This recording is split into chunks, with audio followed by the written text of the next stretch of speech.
नमस्कार. पुढारी ऑनलाईनमध्ये आपल्या सर्वांचं स्वागत. दैनिक पुढारी संचलित प्रयोग सोशल फाउंडेशनच्या माध्यमातून आपण वेगवेगळ्या विषयांवरती सातत्याने चर्चा करत आहोत आणि त्याच्यामधला सर्वात महत्त्वाचा विषय म्हणजे ऐतिहासिक दिवस जे आहेत त्यांचं महत्त्व जे आहे त्या दिवसांचं. आपल्या कोल्हापूरमधील जे इतिहास संशोधक आहेत त्यांच्याशी आपण सातत्याने बातचीत करतोय आणि ऐतिहासिक संदर्भ जे आहेत, ऐतिहासिक विषय जे आहेत त्या विषयाला आपण आव्हान लॉकडाऊनचे आणि प्रेरणा शिवछत्रपतींच्या या विषयावरून सुरुवात केलेली होती.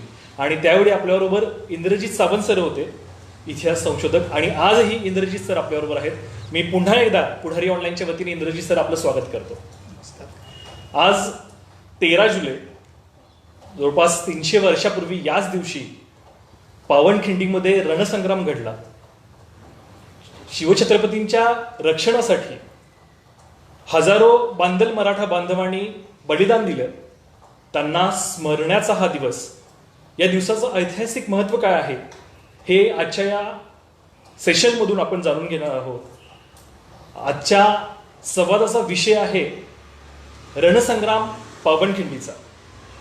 खरं तर 4थीचं पुस्तक असू दे किंवा 7वीचं पुस्तक असू दे, या दोन्ही पुस्तकांमध्ये पावनखिंडीचा संदर्भ आहे, पण तो अतिशय अल्पशा आहे असं म्हणायला हरकत नाही. खरं तर कोल्हापूरमध्ये हा इतिहास घडलेला आहे आणि प्रत्येक कोल्हापूरकरालाच नाही तर महाराष्ट्रातील नाही तर जगामधील प्रत्येक शिवप्रेमीला ही घटना परिचित आहे.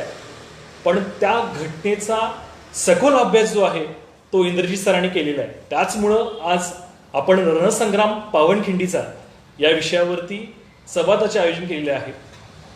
पुन्हा एकदा मी इंद्रजित सरांचं स्वागत करतोय आणि या विषयाकडे वळतोय, रणसंग्राम पावनखिंडीचा. आत्ता आपल्याबरोबर हे सर्व जोडलेले आहेत ते दैनिक पुढारीच्या ऑफिशियल फेसबुक पेजवरती. या सर्वांचं मी स्वागत करतो आणि 300 वर्षापूर्वी ज्यांनी बलिदान दिलं त्या सर्वांना अभिवादन करतो आणि आजच्या या कार्यक्रमाला आपण सुरुवात करतोय. इंद्रजित सर, माझा पहिला प्रश्न आहे. खरं तर मगाशी मी म्हटल्याप्रमाणे हा इतिहास सर्वांना परिचित आहे, पण फार अल्प प्रमाणात आहे.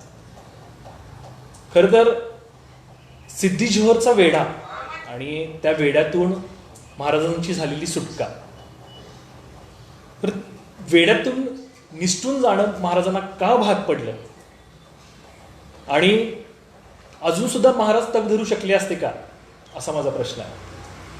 कसं आहे की या पन्हाळगडला घातलेल्या सिद्धी जोहर सलाबत खानाच्या वेड्याची जो अभ्यास आपण करतो त्यावेळेला हा भाग, पुढचा भाग आपण सोडून देऊ. सिद्धी जोहर कधी आला, त्याने वेडा कसा घातला, त्याच्याबरोबर भाई खान आला होता, पिन्ना एक बेरड आला होता, त्याच्याबरोबर बाजी घोरपडे होता, ही सगळी जी मंडळी होती, हा भाग आपण जरासं सोडू. आपण जो प्रश्न विचारला की शिवाजी महाराजांना पन्हाळगडाच्या वेड्यातून निसटून का जाणं भाग पडलं, तर त्याची एकच कारण नाही आहे. त्याच्यामध्ये जे आपल्याला संदर्भ साधनं सांगतात त्याच्यातला प्रमुख कारण जे होतं की शिवाजी महाराजांच्या राज्यामध्ये शाहिस्ते खान, औरंगजेबाचा जो सरदार होता, मोठा सेनापती होता, त्यानं पुण्यापर्यंत तो आलेला होता. हे प्रमुख कारण आहे. आणि दुसरी जी दुय्यम त्याची कारण आहेत, तर त्याच्यामधलं एक कारण आहे की पन्हाळगडावर, म्हणजे खरं तर हे जरासं आजच्या दृष्टीनं तसं सांगणं म्हणजे जर धाडसाचं ठरेल, पण पन्हाळगडावर तंबाखूचा तुटवडा पडला. बर. आणि शिवकाळामध्ये मावळ्यांना मिसरी लावायला, म्हणजे आपण जे आता पेस्ट वगैरे लावतो तसं मिसरी लावायला तंबाखूचे, जळलेल्या तंबाखूची गरज असायची. तंबाखूचा तुटवडा पडला, हे एक त्याचं कारण आहे. दुसरं कारण जे आहे ते म्हणजे त्यावेळेला पन्हाळ्याच्या शेजारी एक पावनगड नावाचा आज गड आहे, तो गड नव्हता. पावनगड हा खाली डोंगर होता, म्हणजे रिकामा डोंगर होता, त्याच्यावर गड बांधलेला नव्हता. मार्कंडेय टेकडी, मार्कंडेय टेकडी त्याला म्हणायची, मार्कंडेय पर्वत म्हणायचे. आणि सिद्धी जोहरनं, सलाबत खानानं त्यावेळेला राजापूरच्या इंग्रजांच्याकडे असणाऱ्या लॉंग रेंजच्या तोफा ज्या आहेत आणि आग लावणारे स्फोटक गोळे ह्या मागवलेल्या होत्या. आणि हेनरी रिव्हँग्टन नावाचा राजापूरचा वखारीचा जो प्रमुख होता, तो खूप त्याचे हेनरी डिविंग्टनवरच आपल्याला 1 तास बोलता येईल इतकं मटेरियल इतिहासामध्ये आहे की तो खूप उचापत्या करायचा त्यावेळेला. आणि त्यानं आपल्या सुरतेचं जे त्यांचं मुख्य ऑफिस होतं त्याला कन्सल्ट न करता या सिद्दी जोहरला 2 तोफा द्यायचं मान्य केलं. आणि त्याच्यातली एक तोफ ही पनागडाच्या वेड्यात आली आणि ती वेड्यातलं त्याचं आता पोझिशन, त्याचा नकाशा आपल्याकडे उपलब्ध नाही, पण 91 कलमी बकरीमध्ये असं म्हटलेलं आहे की पावनगड खाली डोंगर होता, खाली डोंगर म्हणजे रिकामा डोंगर होता आणि त्याच्यावर इंग्रजांनी तोफा चढवल्या आणि त्या तोफांच्या हेतून जो मारा व्हायचा, जे तोफगोळे सुटायचे ते पनागडावर येऊन पडायला लागले. म्हणजे पनागडाच्या ज्या सुरक्षा व्यवस्थेला धोका निर्माण झाला. एकच तोफ आली, एक तोफ महाराजांनी इथं पण पोचून दिली नाही, त्यातली एक तोफ आली ती आपल्या अनुस्कुरा घाटातनं आणि सिद्दी जोहरच्या वेड्यात आली. ती माऱ्यासाठी सर्वोत्कृष्ट जागा पणाच्या जवळ कुठली असेल तर ती मसाईपटाच्या बाजूला एक आहे, पण ती माची असल्यामुळं मुख्य ह्याच्याकडे येत नाही. आणि पावनगड जो आहे आत्ताचा त्या गडावर त्यानं ठेवून तिथून मारा करायचा पनागडावर त्यांनी प्रयत्न केला आणि काही तोफगोळे त्या तोफीतनं डागले गेलेले हे पनागडावर आले. आणि त्याच्यामुळं शिवाजी महाराजांच्या स्वतःच्या जीविताला धोका निर्माण झाला. म्हणून महाराजांनी ठरवलं की आता पनागडावरून जर आपण निसटलं नाही तर पुढं पावसाळा सुद्धा निम्मा झालेला होता. म्हणजे जून जुलै ते आता तारखेनुसार धरायचं तर आषाढ महिना निम्मा झाला होता आणि श्रावण महिना येत होता. अशा टप्प्यावर महाराजांना जर पावसाळा पूर्ण गेला तर एकतर किल्ल्यावरची रसद कमी होत होती. त्याच्यानंतर दुसरी तोफ सुद्धा हेनरीची जर त्या किल्ल्याच्या ह्याच्यात जर पोचली असती माऱ्यात म्हणजे जवळपास तर तो एक धोका होता. आणि त्यामुळं आणि शाहिस्ते खान पुण्यातून बसला होता. तो मोठा धोका होता की तो पावसाळा झाल्यानंतर तर शाहिस्ते खानानं स्वराज्यावर आक्रमण करायला सुरुवात केली असती तर तो स्वराज्याच्या म्हणजे राजगड खूप पुण्याच्या जवळ आहे, राजधानी जी होती त्यावेळेला.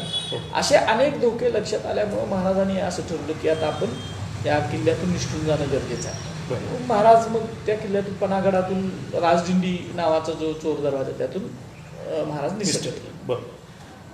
माझा वेगळा प्रश्न असा आहे की वेढा म्हटलं की असं वाटतं की पूर्णपणे गडाचा जो काय आवार त्याला म्हणायला हरकत नाही, तर तिथं पूर्णपणे सगळीकडे सैन्य होतं का?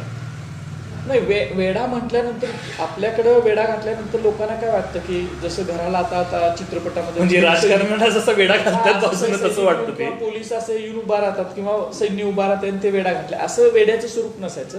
एखाद्या किल्ल्याला वेढा घालायचा असेल, आता आपल्या जर उदाहरणार्थ पनागडाचाच वेढा घ्यायचा असेल तर पनागडावर येणारे आणि जाणारे जे मार्ग आहेत मग त्याच्यामध्ये पायवाटा सुद्धा असतील, ह्या सगळ्या चौक्या लावून बंद केल्या जायच्या. आणि प्रमुख जे दरवाजे असायचे म्हणजे पन्हाळ्याचा धरला तर वाघ दरवाजा, 4 दरवाजा आणि कोकणी दरवाजा म्हणजे 3 दरवाजा हे प्रमुख दरवाजे होते पन्हाळगडाचे. हे प्रमुख दरवाजाच्या खाली चौक्या लावणे मोठ्या मोठ्या, त्याच्यावर छावणी देणे आणि येण्या जाण्याचे मार्ग बंद करणे. किल्ल्यावर म्हणजे सिद्दी जोहरचा वेढा तर एवढा कडक होता की हे शिवभारत नावाचं जे साधन आहे जी त्या वेड्याची माहिती आपल्याला देतं, तर त्या शिवभारतामध्ये असं म्हटलं की पिपिलिका सुद्धा म्हणजे मुंगी सुद्धा त्या वेड्यातून आत बाहेर जाऊ शकत नव्हती. एवढा कडक वेढा सिद्दी जोहरनं पन्हागडाला त्यावेळेला घातला. खरं तर पन्हागडाचा जो पसारा बघितला तो खूप मोठा आहे तसा, म्हणजे पन्हागड काय लहानसहान किल्ला नाही. हा दक्कन दौलत म्हटलं जायचं पन्हागडाला, एवढा नामवंत किल्ला तो आणि सगळ्या बाजूनं फोर्टिफाईड असणारा किल्ला आणि तसा लढाऊ किल्ला, त्याच्यावर तोफा होत्या, लढाऊ तोफा होत्या आणि सगळीकडनं बुरुज होते. जवळजवळ पन्हागडाला 27 ते 28 बलदंड मोठे बुरुज आहेत. म्हणजे प्रेक्षकांनाही सांगायला हरकत नाही की इंद्रजित सरांचंच परनाल पर्वत पन्हाळा नावाचं पुस्तक आहे. त्या पुस्तकामध्ये सविस्तर माहिती दिलेली आहे, म्हणजे अगदी राजा भोज पन्हाळ्याचा पूर्ण इतिहास आहे. पन्हाळ्या संदर्भातलं पन्हाळा कसं काय पाहावं पन्हाळा ह्याच्या संदर्भातलं ते लिहिलेलं पुस्तक आहे. पण मी सांगत होतो की ते जे बुरुज म्हणजे फोर्टिफाईड फोर्ट एकदम चांगला आणि जगातला त्यावेळेला नामवंत किल्ला, आदिलशाहीची उपराजधानीच ती होती, ती महाराजांनी जिंकली अफजल खानला मारल्यानंतर. युद्ध करून जिंकलेले आहे महाराजांनी, रात्री ते युद्ध केलं आणि किल्ल्यावर सैनिक आदिलशाहीचे कमी असल्यामुळं महाराजांना तो किल्ला सहजासहजी जिंकता आला. कारण पन्हागडाचं रक्षण करायचं असेल तर कमीत कमी 4 ते 5 हजारचं सैन्य आवश्यक होतं आणि म्हणून महाराज ज्या वेळेला वेड्यात अडकले म्हणजे 5 मार्च 1659 ला महाराज पन्हागडावर आले आणि त्याच्या अगोदर आले होते नोव्हेंबरला, पण नंतर परत मार्चला जे पन्हागडावर आले त्यावेळेला अडकले, त्यावेळेला महाराजांच्याकडे 5 ते 6 हजारचं सैन्य होतं या ठिकाणी पन्हागडावर, आणि त्याच्यामुळं पन्हाळा लढवणं सुद्धा महाराजांना सहज शक्य झालं. पण त्याचमुळे दुसरे एक धोका निर्माण झाला की किल्ल्यावरच्या एवढ्या मोठ्या लोकसंख्येला लागणारा जो रसद आहे, जे अन्नधान्य आहे, लाकूडफाट आहे, हे सगळ्याची कमतरता पडू लागली त्याच्यामध्ये. आणि सिद्धी जोहरनं वेढा इतका कडक टाकला की कुठल्याही बाजूनं किल्ल्यावर रसद येणं किंवा माणसं येणं, निरोप येणं हे सुद्धा मुश्किल झालेलं होतं. म्हणजे इतकं झालं होतं मुश्किल की जिजाऊंचं आपल्याला माहिती आहे की जिजाऊ त्यावेळेला राजगडावर होत्या. नेताजी पालकरनं आणि सिद्धी हिलाल त्यावेळेला शिवाजी महाराजांच्याकडे होता. सिद्धी हिलालनं वेढा फोडायचा, बाहेरून वेढा फोडायचा प्रयत्न, त्यांना जमलं नाही ते. मग स्वतः जिजाऊ वेढा फोडण्यासाठी स्वतः हातात तलवार वगैरे घेऊन जातो म्हटलं, तर मग नेताजीने सांगितलं की नाही आम्ही जातो जिजाऊ साहेब, आणि मग ते आले. असं ते प्रयत्न यशस्वी म्हणजे बाहेरच्या सैन्याला शिवाजी महाराजां वेड्यात अडकले ते माहीत असून बाहेरच्या सैन्याला सुद्धा सिद्धी जोहरनं टाकलेला वेढा फोडता आलेला नव्हता. इतका मजबूत वेढा सिद्धी जोहरनं टाकलेला होता त्यावेळेला. म्हणजे सिद्धी जोहर सुद्धा एक वेगळा सेनानी होता असं म्हणायला हरकत नाही. म्हणजे अगदी 100% कर्नूल नावाचं आताच्या त्या आंध्र प्रदेशमध्ये येते ते, त्यांची ती सिद्ध्यांची, जसं आपल्याकडे अबेसिनियातनं ही लोक सिद्धी लोक जी आहेत ही अबेसिनियातनं आलेले आहेत, आणि त्यांना म्हणून हबशी म्हणतोय आपण. हबसी ही लोक आहेत, ही काळे असतात. मुसद्दी म्हणजे मुसद्दी नाही, काळे आणि प्रचंड ताकदवर ते आहेत. मुसद्दी तर होता सिद्धी, त्यामध्ये प्रश्न नाही, कारण तेवढ्या लांबून येऊन म्हणजे आज आफ्रिकेत आहे त्या आफ्रिकेतनं येऊन या ठिकाणी राज्य स्थापन करणं भारतासारख्या देशामध्ये, त्याच्यासाठी शौर्य आणि मुत्सद्दी होतीच त्यांच्याकडे, त्याच्याविषयी प्रश्नच नाही. आणि सिद्धी जोहर हा तसा नामवंत सेनापती होता आदिलशाचा, आणि तो हार जात नव्हता कुणाला. म्हणून सिद्धी जोहरला त्यांनी पाठवलं शिवाजी महाराजांच्याकडे. अफजल खानासारख्या महान सेनापतीचा पराभव ज्या वेळेला शिवाजी महाराज करतात त्यावेळेला त्याच्यापेक्षा किंवा त्याच्या तोडीस तोड कोणतर पाहिजे, आणि म्हणून सिद्धीला त्यांनी पाठवलं, जोहरला पाठवलं. सलाबत खान नावाचा किताब दिला त्यावेळेला आदिलशाने, आणि तो इकडं आलेला होता. जे वेढा घालणारी जी मंडळी होती ती सुद्धा युद्धशास्त्रामध्ये आणि युद्धनीतीमध्ये ही खूप नावाजलेली होती, आणि त्यामुळेच महाराज अडकले. आणि त्यामुळेच एवढा कडक वेढा झाला की महाराजांच्या बाहेरच्या असणाऱ्या सैन्याला किंवा फौजेला वेढा फोडून काढणं शक्य झाले. म्हणजे नेताजीनं आणि सिद्धी हिलालनं आक्रमण केलं, वेढा फोडायचा प्रयत्न केला, पण तो पन्हाळ्याच्या घेऱ्यापर्यंत सुद्धा आला नाही. म्हणजे ह्यांचं जे युद्ध झालं आपल्या सिद्धी हिलाल, सिद्धी जोहर यांच्या सैन्यामध्ये आणि नेताजीमध्ये, ते चिकुर्डे नावाचं जे गाव आहे खूप लांब आहे ते पन्हाळ्यापासून, म्हणजे ते घेऱ्यापर्यंत सुद्धा सैन्य पोचू शकत नव्हतं. इतका त्याची युद्ध स्ट्रॅटेजी जोहरची व्यवस्थित होती, आणि त्यामुळेच महाराज 5 महिने अडकलेत वेळेत. मार्चला जे आले, मार्चच्या पहिल्या आठवड्यात, त्याच्यानंतर 12 जुलैपर्यंत अडकलेत. म्हणजे मार्च, एप्रिल, मे, जून, जुलै असे तब्बल 5-5.5 महिने महाराज त्या वेड्यात अडकले. आणि ही खूप मोठी गोष्ट आहे. म्हणजे शिवाजी महाराजांसारखा एक महान सेनापती हा अशा वेड्यामध्ये इतका काळ राहतो, ही काही साधी गोष्ट नाही. म्हणजे आपण शत्रूचं सुद्धा थोडंसं ती कौतुक केलं पाहिजे, म्हणून शिवाजी महाराज सुद्धा महान ठरतात.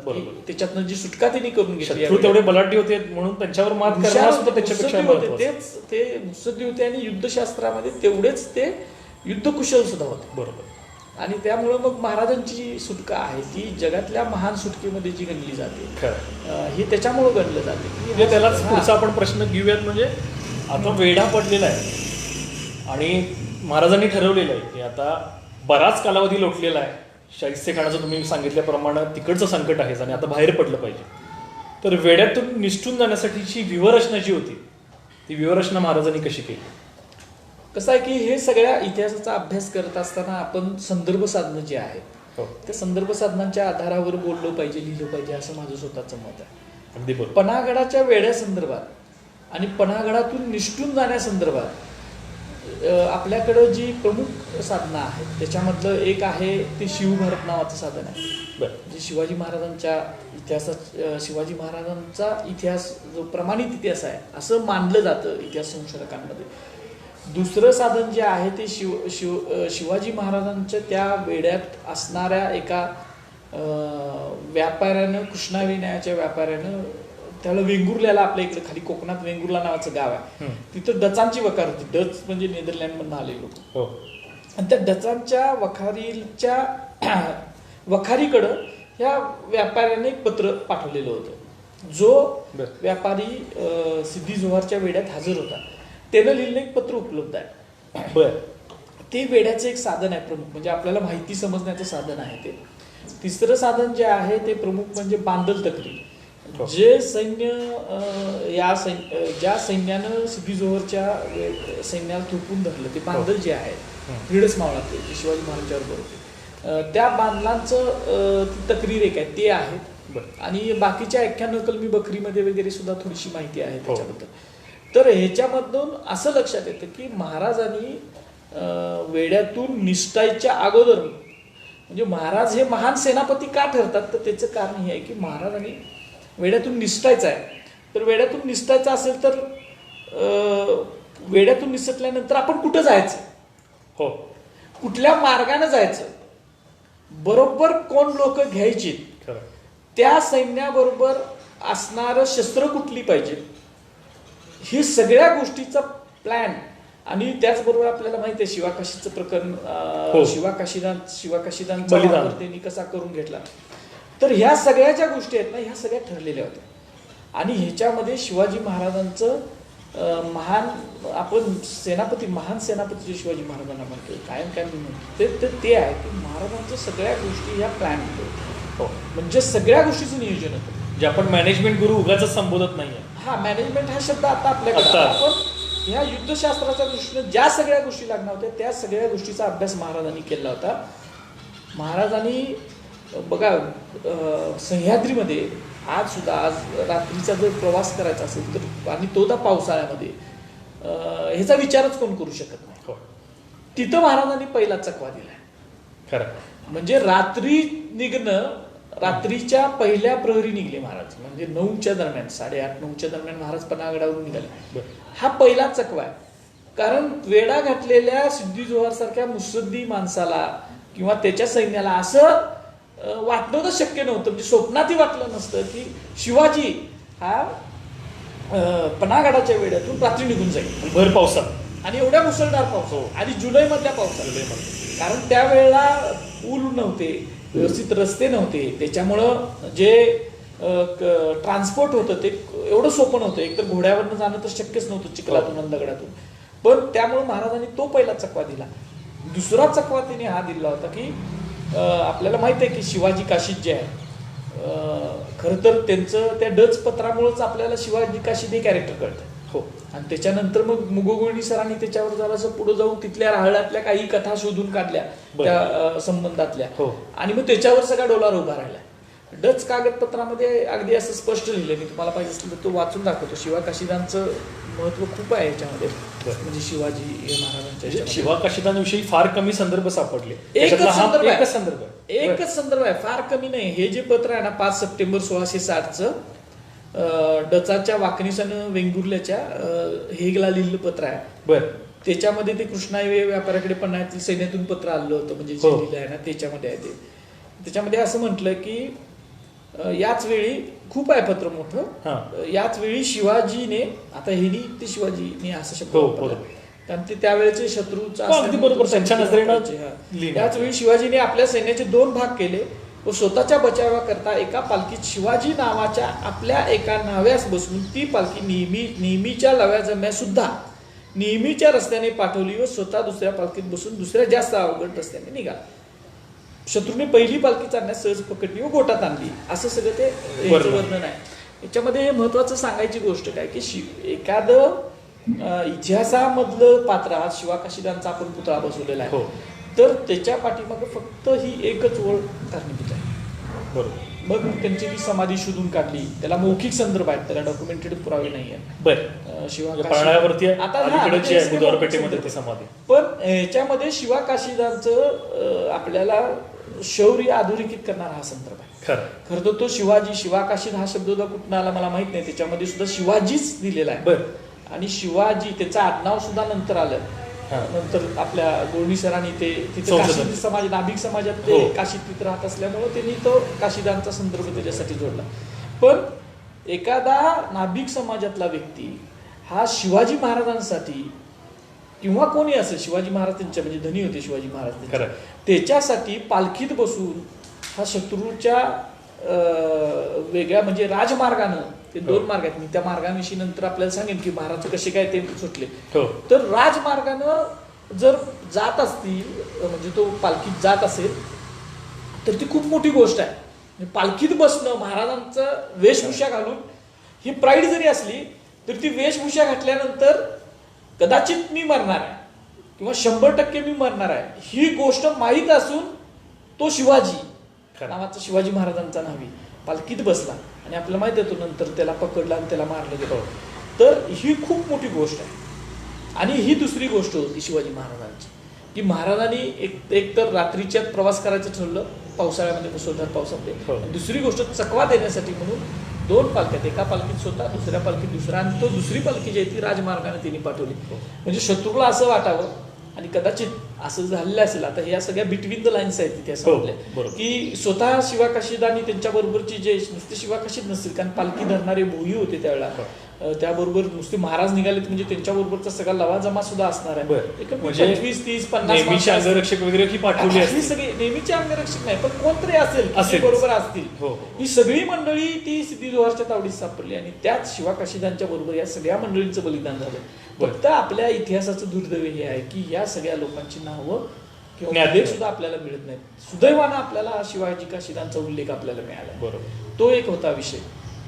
आणि मग महाराजांची तिसरी जी चाल होती या वेळातून निसटण्याची, ती हे सगळे हे स्ट्रॅटेजी आहेत हे लक्षात ठेवा. हो, खूप अभ्यास करून तयार केले आहेत. तिसरी चाल होती की महाराजांनी जो परंपरागत पन्हाळ्यावरून निसटण्याचे जे मार्ग होते, म्हणजे वाघ दरवाजा असेल किंवा हे मग अशी सांगितले 3 दरवाजे 4 दरवाजे, या दरवाज्यातून बाहेर न पडता त्यांनी पन्हाळगडाचा जो आपत्कालीन मार्ग होता, त्याला राजदिंडी म्हणून आपण ओळखलं जातं किंवा त्याच्या संदर्भ साधनात सुद्धा तो आला, त्या राजदिंडीतून महाराज बाहेर पडले. आणि बाहेर पडल्यानंतर महाराजांनी परंपरागत किंवा जो प्रचलित मार्ग होता तो मार्ग विशाळगडाकडे जायचं त्यांचं अगोदर ठरलं होतं. तो मार्ग न घेता महाराज हे हेरानी शोधून काढलेल्या आणि जो जुना प्राचीन व्यापारी मार्ग होता असं परमानंद म्हणतात की जो मार्ग होता अगोदरच, पण दुसरा नवीन राजमार्ग तयार झाल्यामुळे, खरं तर हे कसं होतं, मलकापूर नावाचं शहर वसवलं, आजही आहे ते. मलकापूर पासून कोल्हापूरला पन्हाळगडला यायचं असेल ते नव्हतं. म्हणजे ज्या शिवकाळाच्या अगोदर, मलकापूर वसायच्या अगोदर आंबा घाटातून विशाळगडावरून प्राचीन जो मार्ग होता तो मसाई पठाराच्या खांद्यावरून असा पन्हाळ्यापर्यंत येत होता. आणि मलकापूर एका थोडस बाजूला पडतंय, म्हणजे त्या पावनखिंडीच्या रस्त्यापासून म्हणजे 13-14 किलोमीटर तरी आहे. बरोबर, म्हणजे जो रस्ता आहे मार्ग आहे त्याच्यापासून 13-14 किलोमीटर खालच्या बाजूला, सपाटीच्या बाजूला आहे, कडवी नदीच्या किनाऱ्यावर. तो मार्ग ज्या वेळेला मलकापूर शहर झालं ते एक चांगलं महत्वाचं शहर झाल्यामुळं आंबा घाटाच्या वरचं आणि विशाळगडाला जोडणार, विशाळगड आणि पन्हाळा जोडणार, त्यामुळे विशाळगडाकडून पन्हाळ्याला येणारा जो मार्ग होता तो मार्ग हा राजमार्ग झाला मलकापूरद्वारे, व्हाया मलकापूर. आणि त्यामुळं महाराजांनी काय केलं की दुसरा कुठला मार्ग आहे विशाळगडाकडे जाणार आहे, नेहमीचा मार्ग नको, आणि पावसाळ्यामध्ये चालू असणारे कुठले मार्ग आहेत तेही महत्वाचं होतं. म्हणजे हे सगळे मार्ग त्यांनी जो प्रचलित असणारा मार्ग होता तो सोडून मार्ग शोधून काढला महाराजांच्या हेराने. ह्याच्यामध्ये काय लक्षात येते आपल्याला की शिवाजी महाराजांचं हेर खातं किती सक्षम होतं हे लक्षात येतं. कधी काळी शिवाजी महाराजांच्या वेळेला 100, 200, 300 वर्षापूर्वी तो मार्ग बंद झाला असणार आहे आणि तो मार्ग महाराजांच्या हेराने शोधून काढला. तो शोधण्यासाठी 2, 4, 5, 10 वेळा त्यांना तिथनं जावं लागलं असेल. नक्कीच. तिथली गावं कुठली मध्ये येतात, त्या ओढ्यांना उतार आहेत का नाही, हे सगळे त्यांना करावं लागलं असेल. आणि सगळ्यात महत्वपूर्ण चकवा तो होता की महाराज हेराने शोधून काढल्या प्राचीन व्यापारी मार्गाने विशाळगडाकडे निघाले. हे 3 गोष्टी महाराजांनी निसटण्यासाठी ज्या केल्या त्याच्यामुळे सिद्धी जोहर हा चकवला गेला. आणि महाराज वेड्यातून निसटताना त्याला सापडले. हा त्याच्यातला महत्वाचा भाग. मला वाटतं असाही संदर्भ असेल की शिवाकाशीतला पुढे जाऊन त्या मार्गाला पुन्हा कुठेतरी येऊन ते काहीच आपल्याला समजत नाही, त्याचे संदर्भ नसल्या, म्हणजे कदाचित ते असं म्हटलं जातं की ते प्रचलित मार्गाने पाठवला असा शब्द आहे त्या पत्रामध्ये. म्हणजे जो प्रचलित मार्ग होता त्या मार्गाने गेल्यावर त्याच्यावर चौक्या असणारच आहेत सिद्धी जोहरच्या, त्यामुळे तो सापडणार हे निश्चितच होतं. आणि म्हणून तर आपण महानता म्हणतो ना, त्यांचं जे बलिदान आहे ते महान काय तर ते त्याच्यासाठी. पण काही संशोधक शिवा काशीद होते हेच मान्य केला त्यांनी नाही. आमचं म्हणणं काय आहे की काशीद त्यांचं आडनाव आहे का नाही हा आपण नंतरचा भाग ठेवू. ते मौखिक संदर्भाने ते सिद्ध होते, पण मौखिक संदर्भ इतिहासाला चालत नाहीत. पण जर त्या डचांच्या पत्रामध्ये अगदी स्पष्टपणे शिवाजी नावाचा न्हावी एका पालखीत बसून गेला आणि तो सापडला हे जर मान्य करायचं, हे जर असेल तर तो एक कॅरेक्टर होतं हे मान्यच करावं लागतं आपल्याला. खरं. आणि हा इतिहास आहे त्याचा शिवा काशीदांचा. नंतर बघतोय आपण मौखिक इतिहास तर आहेच आपल्याला. पन्हाळ्याच्या पायथ्याचं गाव नेबापूर गाव आहे त्यांचं. तिथं समाधी मुगगुळ सर जे संशोधक होते पन्हाळगडावरचे त्यांनी ती समाधी शोधून काढली. त्याला आता मौखिक संदर्भ आहे, पण ते आखितीला म्हणजे ते निवद वगैरे ठेवला जाय त्या समाधीवर काशीद घराण्याकडनं पूजा व्हायची. ते अगोदर ही परंपरा होती त्यांच्या घराण्यात चालत आलेली. आणि म्हणून तो गुळणी सरांनी ते जोडलं की हा जो पत्रातला शिवाजी नावाचा न्हावी आहे शिवाजी महाराजांचा तो म्हणजे तो समाधीचा असावा. खरं असं अशा संदर्भानं ते जोडलं गेलं. शिवा काशीदांचा उल्लेख आलाय म्हणून मला एक गोष्ट वेगळी जाणवली. म्हणजे पुतळा जो आपण आता पन्हाळ्यावरची बसवलाय त्यांच्या हातामध्ये एक वेगळं शस्त्र आहे, विटा नावाचं शस्त्र आहे जे मराठ्यांचं खरं तर मराठ्यांनीच त्याचा शोध लावला असा असं माझं स्वतःचं अभ्यास असं माझं म्हणणं आहे. कारण विटा चालवण्याची पद्धत ही जगात दुसरीकडे कुठं दिसत नाही, ही फक्त आपल्या इथं आहे, महाराष्ट्रात आहे आणि अजून चालू आहे. खरं म्हणजे अजून सुद्धा कोल्हापुरातले असतील किंवा बाहेरचे, पण खास करून कोल्हापुरातले तर खूप जे मावळे आहेत, वीर आहेत, मर्दानी खेळ शिवकालीन युद्ध कला करणारे ते अजून खूप तरबेजपणे विटा चालवतात. आणि त्यामुळं तो विटा त्यांच्या हातात दिलेला आहे. शिल्पकारांनी जी त्याची इमॅजिनेशन केली शिवा काशीदांची. म्हणजे शिवा काशीद काय नुसतं ते न्हावी होते म्हणजे त्यांनी नाभिकाचं कामच केलं असेल असं नाही, त्यावेळेला ते लढाऊ सुद्धा होते. कारण जिवाजी महालांचं आपल्याला माहित आहे, जिवाजी महाले हे सुद्धा नाभिक समाजाचे होते, ते अंगरक्षक होते शिवाजी महाराजांचे.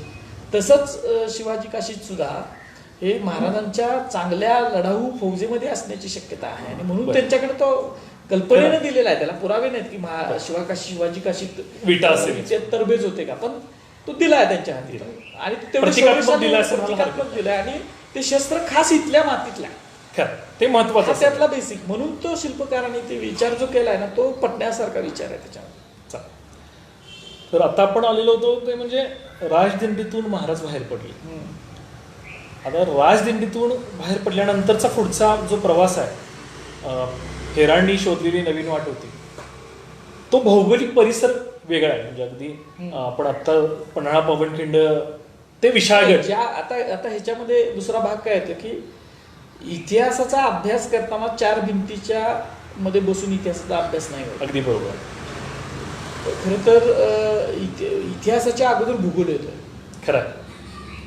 आणि इतिहासाचा अभ्यास करायचा असेल तर आपल्याला आपण भूगोलाचा अभ्यास जिथं ती घटना घडली, खास करून युद्ध जी घडलेली आहे आणि अशी म्हणजे जी क्रिटिकल युद्ध ही खूप म्हणजे सुटकेची युद्ध जी आहे ती त्याचा स्पॅन खूप मोठा आहे. म्हणजे युद्ध क्षेत्रच पन्हाळगडापासून ते विशाळगडापर्यंत आहे. आणि अशा वेळेला आपल्याला भूगोलाचा अभ्यास करावा लागतो. खरं. आणि मग जसा महाराजांनी केला होता सुटताना तसाच आपल्याला त्या दृष्टीने 350 वर्षापूर्वी कसा तिथं भूगोल असेल याचा अभ्यास करून तिथलं पावसाचं प्रमाण, तिथल्या निसर्गाचं प्रमाण, तिथं काय लँडस्लाईड झाले आहेत का, मार्ग बदलले आहेत का, हे सगळ्या गोष्टींचा आपण विचार करून तो मार्ग निवडावा लागतो. तोच महाराजांनी निवडलेला होता. आणि त्या मार्गामध्ये म्हणजे पन्हाळा ते विशाळगडच्या मार्गामध्ये एवढा मुसळधार पाऊस असून आजही आपण जर गेलो सह्याद्रीमध्ये या दरम्यान जर गेलो, थोडासा पावसाचं प्रमाण आपण जास्त धरू तरीही प्रचंड मोठे प्रवाहाचे ओढे आणि नद्या असतात. म्हणजे आताचे जर रस्ते पूल जर काढले तर आपण प्रवासच नाही करू शकत. खरं. पण त्यावेळेला पूल नसताना तर तो जो मार्ग निवडला ते महाराजांनी त्याचं कसं आहे की मसाई पठार जे आहे ते पन्हाळ्यापासून ती सुरुवात होते ते थेट पांढरं पाण्यापर्यंत जाऊन पोहोचले. म्हणजे विशाळगडला जाऊन पोहोचलेलंच आहे ते एक प्रकारे.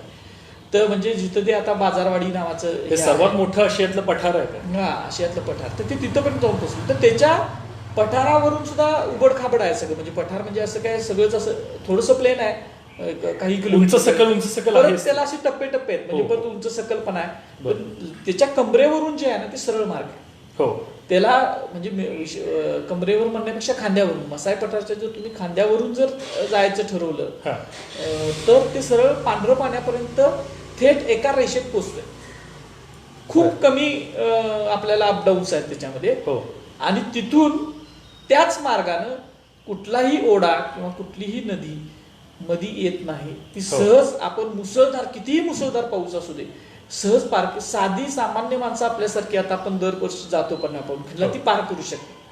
तर सैन्य सोल्जर्सना कमांडोजना तर ते काय अवघड नव्हतं महाराजांसारखे. बरोबर. त्यामुळे तो मार्ग जो निवडला ना महाराजांनी तिथून तिथपर्यंत जाण्याचा हा त्याच्यासाठी खरं तर महाराज जसे दुर्गपती आहेत दुर्ग निर्माते आहेत, महाराज जसे सेनापती आहेत, जसे शस्त्रास्त्रांमध्ये कुठलं शस्त्र वापरायचं आहे माहिती तसं महाराजांना सगळा भूगोल सुद्धा माहिती होता. खरं तर त्या अबेकॅरनं लिहूनच ठेवलेलं आहे एका प्रवासानं की महाराजांनी स्वतःच्या राज्यातील लहान लहान म्हणजे झाडं कुठं आहेत, बुशेस कुठं आहेत, लहान लहान झुडपे कुठं आहेत हे सुद्धा महाराजांना माहित होतं. रस्ते कुठले आहेत कुठले सगळे माहित होते. हे नकाशे महाराजांच्याकडे होतं आणि त्यांच्या डोक्यात होतं. आणि म्हणून महाराजांनी जो मार्ग निवडला ना तो खूप सुंदर म्हणजे त्याचा अभ्यास करण्यासारखा आहे. आम्ही त्याच्यावर खूप वेळा ये जा केलेली आहे, राहिलेलं आहे तिथल्या मधल्या गावात. वाटतं जवळपास पन्हाळा ते पावनखिंड 47 किलोमीटर असावं. हा आता पावनखिंडीपर्यंत लोक जातात. खरं तर ते पन्हाळा पावनखिंडीपर्यंत जाऊन थांबणं चुकीचं आहे. महाराज गेले ते विशाळगडापर्यंत आणि पावनखिंडीपर्यंत थांबायचा प्रघात हा आत्ताचा 20 वर्षातला आहे. त्याच्या अगोदरची जी मोहीम असायची आता आपण थोडंसं विषयांतर ती मोहीम ही विशाळगडापर्यंत जायची. नंतर लोकांनी थांबवलं आणि पावनखिंडीपर्यंत जायला. खरं तर त्या विशाळगड येऊयाच. विशाळगडचा इतिहास बराच कमी लोकांना माहिती आहे. त्या विशाळगड आपण नंतर येऊयाच. मला फार आज आनंद होतोय. बरेच जण लाईव्ह आहेत, जवळपास 200 क्रॉस आहेत आता आपल्याला लाईव्ह बघतायत. आपल्या सर्वांचं पुन्हा एकदा मी पुढारी ऑनलाईनच्या वतीने स्वागत करतो. आपल्या सर्वांच्या प्रतिक्रिया सुद्धा अतिशय चांगल्या आलेल्या आहेत. चैतन्य डोगरे म्हणतायत चांगला उपक्रम सुरू आहे. अतुल वारे पाटील आहेत, विनोद भोसले आहेत, विवेक माधव आहेत, अनिकेत भोसले आहेत. या सर्वांचं प्रतिक्रिया दिल्याबद्दल मी आभार व्यक्त करतो. आणि त्याच्यामध्ये संदर्भ जो आहे विवेक माधव यांनी प्रश्न विचारलेला आहे बाजीप्रभू देशपांडे त्यांच्या विषयाकडे आम्ही आता येतोयच. त्यानंतर अनिकेत भोसले म्हणतायत की अशा प्रकारचे कार्यक्रम तुम्ही ऑर्गनाईज केल्याबद्दल आपलं आभार व्यक्त करतायत. ते आपल्या सर्वांचं पुन्हा एकदा स्वागत आणि आभार सुद्धा व्यक्त करतो. आणि पुन्हा एकदा विषयाकडे बोलूयात. आता उल्लेख जो आला म्हणजे घोडखिंड आणि त्याच्यानंतर मग त्याचं नाव पावनखिंड झालं. आणि या विषयाकडे वळताना बाजीप्रभूंचं नाव आपल्या समोर येतच. शालेय पाठ्यपुस्तकामध्ये सुद्धा त्याचे उल्लेख आहेतच. बाजीप्रभूंच्या बरोबरीनं जी लोक लढली त्यांचं सुद्धा स्मरण होणं गरजेचं असं मला वाटतं. म्हणजे ते कोण विषय आहेच. आता त्याच्यामध्ये परत महाराजांची दूरदृष्टी काय दिसते. दूरदृष्टी म्हणण्यापेक्षा युद्धनीती काय आहे बघा. पावनखिंडीच्या आता पावनखिंड मी म्हणतोय मुद्दाम, खरं तर ती घोडखिंड आहे, गजापूरची घाटी आहे. इतिहासामध्ये त्याचे उल्लेख असे येतात पण लोकांना समजावून म्हणून मी पावनखिंड वापरतो. तर पावनखिंडीच्या युद्धामध्ये जे सैन्य लढलं ते सैन्य महाराजांनी का निवडलं त्याची काही कारणं आपल्याला बांधल तक्रीमधून आपल्याला एका शब्दामुळे समजते. आम्ही ज्यावेळेला याचा अभ्यास करत होतो त्यावेळेला मला एक शब्द आला की बांधल तक्रीत असं म्हटलं की रायजी नाईक बांधल आणि बाजीप्रभू देशपांडे सरनोबत असं म्हटलं. त्याच्यामध्ये ते शब्द बांधल तक्रीतला सरनोबत शब्द आहे. म्हणजे बांधलांचे सरनोबत जे होते ते बाजीप्रभू देशपांडे होते. आणि ह्या बाजीप्रभूंची आणि खरं तर रायजी नायकांची जी नेमणूक आहे ती विशाळगडात झाली होती. हे युद्ध जे आहे ह्याची पार्श्वभूमी आहे अफजल खानाला मारण्याची पार्श्वभूमी आहे. अफजल खानाला मारल्यानंतर 18 दिवसात जसा पन्हाळा जिंकला महाराजांनी तसाच विशाळगड सुद्धा जिंकला होता. आणि एखादा किल्ला जिंकल्यानंतर त्या किल्ल्यावर शत्रूकडनं नवीनच जिंकला असल्यामुळं त्या पद्धतीनं शौर्य गाजवणारी, शौर्यशाली, पराक्रमी आणि मुत्सद्दी अशी माणसं नेमावी लागतात. आणि म्हणून विशाळगडावर रायजी नाईक बांधलांची आणि बांधल सैन्याची नेमणूक झाली होती. आणि त्यांचे सेनापती जे रायजी नाईकला नेमता होता मी नंतर सांगेन आपल्याला कसं पावनखिंडीतला इन्सिडेंट. तर बाजीप्रभूंचं जे आहे तर काय ना विशाळगडावर बाजीप्रभूंची आणि ह्या बाजीप्रभू रायजी नाईकांची जी नेमणूक झाली होती हो. त्यांच्याबरोबर बांधलांचं सगळं सैन्य होतं. हो. बांधल म्हणजे हिरडस मावळातले पिसावरी नावाचं आता ह्याचं गाव आहे. खूप शूर जमात.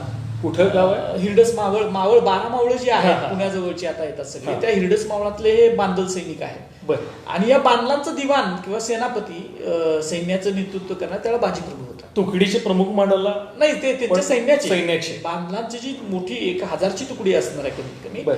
आणि त्याचं जे प्रमुख पद होतं ते रायजी नाईक होते. हा. म्हणजे त्याचे जे मालक होते म्हणजे त्यांचं सेनापतित्व जे होते ते रायजी नाईकांच्याकडे होतं खऱ्या हा. अर्थानं. पण ते रायजी नाईक हे लहान असल्यामुळे त्यांचं जे स्वर्णोबत जे होते हा. सेनापती आणि स्वर्णोबत हे 2 शब्द मी मुद्दा म्हणून वापरतो. बरोबर. कारण स्वर्णोबत हे सेनापतीच्या थोडंसं खालचं ग्रेड आहे जसं हो. आपल्याकडे कर्नल मेजर असं बरोबर. तशा पद्धतीने होतं. ते स्वर्णोबत जे होते ते बाजीप्रभू देशपांडे होते. बरं.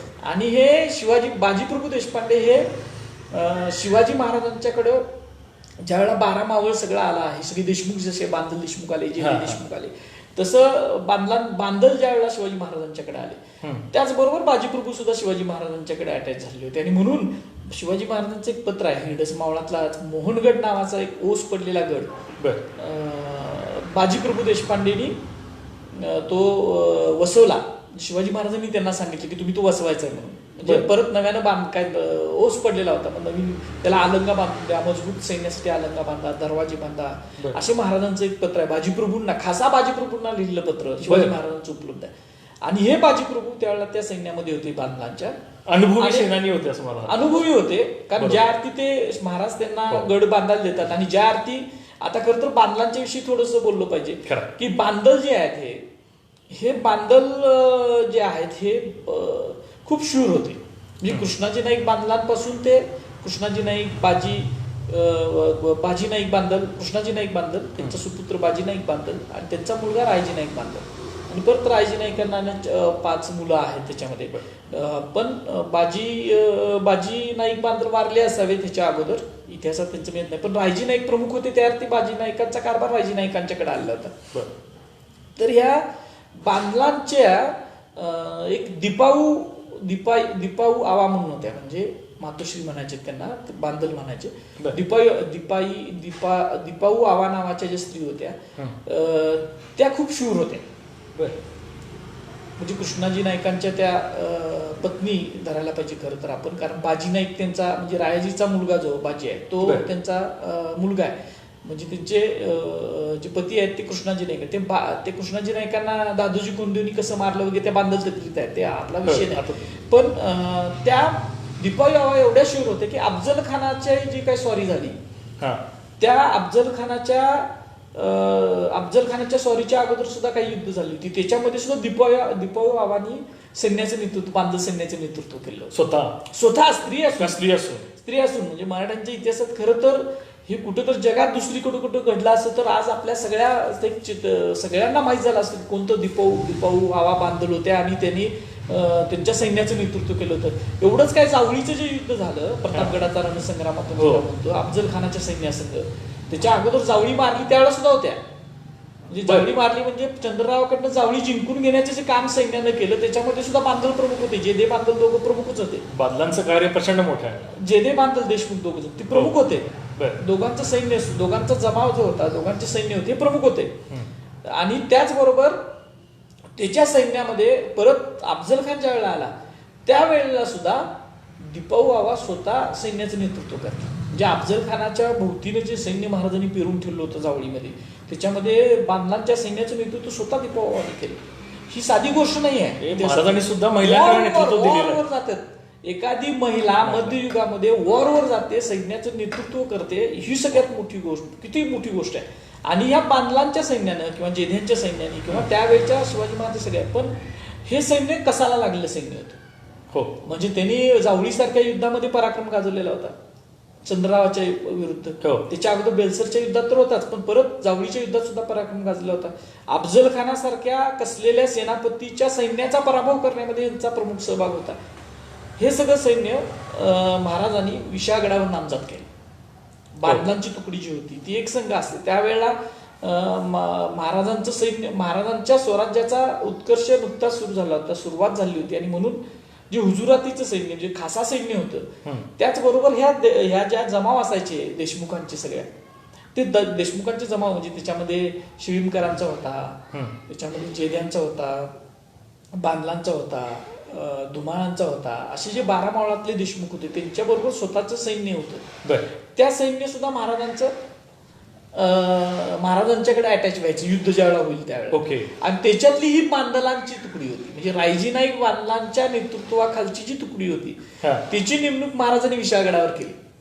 तर तो खेळणा किल्ला, महाराजांनी तिचं नाव विशाळगड केलं, त्या खेळण्यावर केली होती. आणि ज्या वेळेला पन्हाळगडाला वेढा पडणार अशी शक्यता निर्माण झाली, वेढा काय अचानक हवेतून उडून सिद्धीजवळ आला, तोच येथे कर्नूलवरनं विजापूरला आला, विजापूरहून इकडे आला, या सगळ्या हेर खात्यानं खबरी महाराजांच्या देत असेल. वेढा पडल्यानंतर हे जे सैन्य आहे, बांधलांचे जे सैन्य आहे, तो त्या बांधल तर एक शब्द आहे, बेबुदी कारणे पन्हाळगडावरून आले. म्हणजे एक बांधलांची जी तुकडी आहे त्यातले काही सैन्य, हे बाजीप्रभू, रायजी नाईक, हे बेबुदी करणे आले. विजय नलावडे ते विचारतायत की बाजीप्रभू पन्हाळगडावर होते का ते वेढा पडल्यानंतर आले? आपला जो संदर्भात सुरू आहे बोलण्याचा, तेच सांगतो ना, ही सगळी मंडळी आहेत, बाजीप्रभू, रायजी नाईक आणि त्यांच्या बरोबरची जी तुकडी आहे ती विशाळगडावर नामजात होती. बेबुदी कारणे म्हणजे संग्रह साठा, त्याचा ह्याच्यातला अर्थ जो आहे आपल्या डिक्शनरीतला अर्थ आहे संग्रह साठ्यासाठी, म्हणजे रसद. तर रसद पुरवायला म्हणून ते बांधलांचं सैनिक जे आहे ते विशाळगडावरून पन्हाळगडावर आलं. कदाचित त्यांनी 2-3 फेऱ्या झाल्या असतील वेढा पडायच्या आधी, वेढा पडायच्या अगोदर, आणि वेढा पडल्यानंतर तिथंच अडकून पडलं. मग ह्याच्यामध्ये हा एक विषय आहे की महाराजांनी त्याच बांधलांना का निवडलं, तर त्यांना एकतर ते शूर होते, तर बांधल म्हणजे बाणाच्या लढाईत पटाईत, मग त्याचं नावच बांधल पडलेलं आहे असं म्हटलं जातं. आणि ते असणारच आहे, कारण ते जे पावनखिंडीचं युद्ध आहे त्याच्यामध्ये बाणांचाच उपयोग जास्त होता, हे सांगेन मी तुम्हाला नंतर. तर ते सैन्य विशाळगडावरचं पन्हाळगडावर आलं असल्यामुळं त्यांचं जे काही नेमणूक आहे ती विशाळगडावर असल्यामुळे महाराजांनी ज्यांनी विशाळगड बघितलाय, कारण महाराजांच्या सैन्याला, बांधलांच्या सैन्याला किंवा इतर ज्या सैन्याला सुद्धा नवीन होतं, हा सगळा प्रांत नवीन होता. 4-5 महिने झालं होतं जिंकून, नोव्हेंबरमध्ये जिंकला आणि परत हा मार्चला लगेच वेढा पडला होता 2-4 महिन्यामध्ये. आणि सगळ्यांनाच काय तो प्रांत, सगळीजण सैन्य जात आहे असं नाही, त्यामुळं त्यांना जो मार्ग माहित होते ते त्या मार्गानं विशाळगडावर गेले होते, विशाळगड माहित होता. आणि विशाळगडावरच्या नेमणुकीचे सैन्य महाराजांनी तिथून काढलं, आणि म्हणजे पन्हाळगडावरून. आणि बरोबर निवडताना त्यांनी ते 600 पदाती जे निवडले, जे परमानंद म्हणतोय, तर डच कागदपत्रामध्ये असा उल्लेख आहे, ते मग अशी जे पत्रामधला आपण उल्लेख सांगितला तो जर ग्राह्य धरायचं झालं तर महाराजांच्या बरोबर 1000चं सैन्य होतं, 15 उमदे घोडे सुद्धा होते आणि 2 पालख्या. म्हणजे आणि मला असं वाटतं की महाराजांच्या ह्याच्या जे त्यावेळेच्या सैन्याच्या ज्या हालचाली होतात त्याच्यामध्ये पालख्या, तर पालखी ही फक्त महाराजांसाठीच होती, ती सुद्धा खासा महाराज असल्यामुळं पालखी आपल्याला माहिती आहे की सगळ्याच मार्गावर पालखीतून काही जाता येणं शक्य नव्हतं, खूप उंच सकल्पना. आज आपण पण जसं जिथं जिथं शक्य आहे तिथं तिथं सेनापतीला विश्रांती मिळावी किंवा म्हणून महाराजांची ती पालखी, त्यावेळेचं वाहन होतं ते, म्हणून ती घेतली होती. आणि 15 घोडे महाराजांनी, 100% घोडे सुद्धा महाराजांनी याच्यावर घेतले असते. मसाई पठारावरून वेगानं मसाई पठार असेल किंवा त्या मार्गावरून पुढं फास्ट मध्ये मुवमेंट किंवा मागं ठेवले असणार तिने, पाठीमागनं काय येतंय, कुठला शत्रू येतोय, कसं येतोय, हे सगळ्या गोष्टी समजून घेण्यासाठी सुद्धा ते हरकारे किंवा ते सैनिक जो होता तो, म्हणजे सैनिक जो असेल तो ट्रेन सैनिक त्या घोडस्वारीमध्ये एवढ्या अंधारामध्ये पावसामध्ये सुद्धा हे त्यांनी 100% घेतले असणार असं माझं मत आहे. आणि बांधल सैनिक जे घेतले ते गेले महाराज तिथून निसटून, म्हणजे पन्हाळगडाच्या राजवटीतून निसटून गेले. खरं तर हा खूप मोठा प्रवास आहे, पन्हाळ्यावरून विशाळगडपर्यंत जाणं, आणि भर पावसामध्ये, चिखलामध्ये, शिवभारतामध्ये जांगडभर चिखलात असं लिहिलंय, म्हणजे एवढा चिखल काही ठिकाणी कमरेच्या वरपर्यंत, जांगडभर कमरेच्या वरपर्यंत, काही ठिकाणी तेवढा चिखल असेल असाही कवी अतिशयोक्ती करतात. शेवाळ तर माहिती आहे आपला, शेवाळ भर मुसळधार पावसात होतच, आणि तो काय कायमचा मार्ग नव्हता. मगाशी मी तेच म्हणत होतो की आता आपण 50 पावनखिंड मोहीम करतोय, आम्ही स्वतःला सांभाळणं मुश्किल होतंय, तर ते पालखी वाहून गेले. हा, पालखी तेच आहे. पालखीत महाराज खूप कमी वेळा बसले असतील, हो. पण जिथं शक्य आहे सरळ मार्ग आहे, आता पांढरं पाण्यापासून सरळ मार्ग आहे फरसबंदी, तिथं महाराज बसले असतील पालखीत. पण इतर वेळेला नाही. इतर वेळेला ते होतं चालत पळत धावपळ. अगदी बरोबर. आणि पहिल्या प्रहरापासून ते पहाटेच्या पहिल्या प्रहरी ते महाराज पांढरं पाण्याला पोचले. बर. हा त्यातला भाग आहे. म्हणजे बांधलांचं तर मी तुम्हाला सांगितलं की ते सैन्य का घेतलं त्यांनी, हो. कारण विशाळगडावरची नेमणूक होती, त्यांनाच मार्ग माहित होता, शूर होते, पराक्रमी होते, जीवाला जीव देणारे होते, मग ते महाराजांच्या बरोबर गेले. ह्याच्यामध्ये दुसरा आणि एक भाग आहे की महाराज गेले, महाराजांनी ही सगळी मंडळी बाहेर पडली. हो. पण बाहेर पडल्यानंतर पांढरं पाणी यापाशी, आज पांढरं पाणी नावाचं एक गाव आहे, ज्याचं जुनं नाव आहे चौकेवाडी. हो. तिथं आल्यानंतर पाठीमागनं सैन्य येताना दिसलं. निसटल्याचं कळालं. आणि ह्यांनी सिद्धी जोहरनं सिद्धी मसूद नावाचा त्याचा जावाई होता, हो. त्या मसूदला महाराजांच्या पाठलागावर पाठवलं. बर.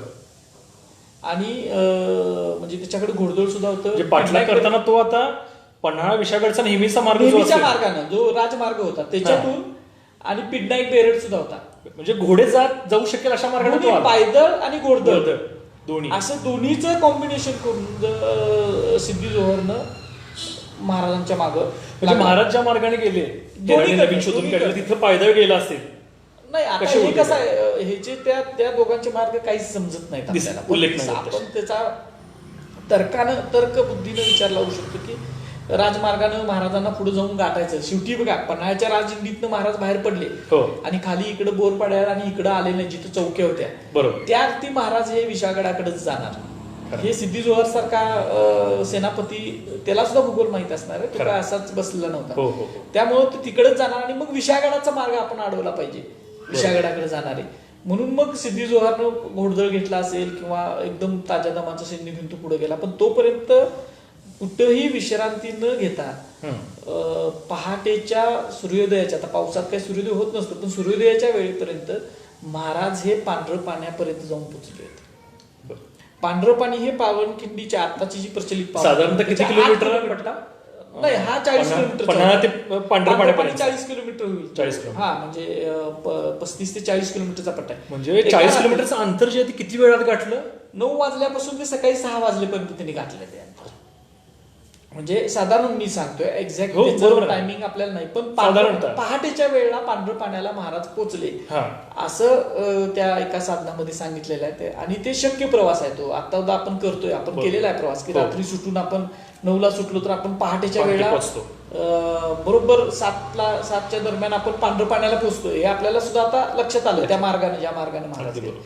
पण त्याच्यामध्ये युद्धनीती महाराजांची ही आहे त्याच्यामध्ये, की पांढरं पाण्याला पोचल्यानंतर महाराजांनी रायजीनाईक बांधलांना आदेश दिला, की मागून जे येणारं सैन्य आहे ह्यांना तुम्ही इथं थोपून धरायचं आहे. कुठं? पांढरं पाण्यापाशी.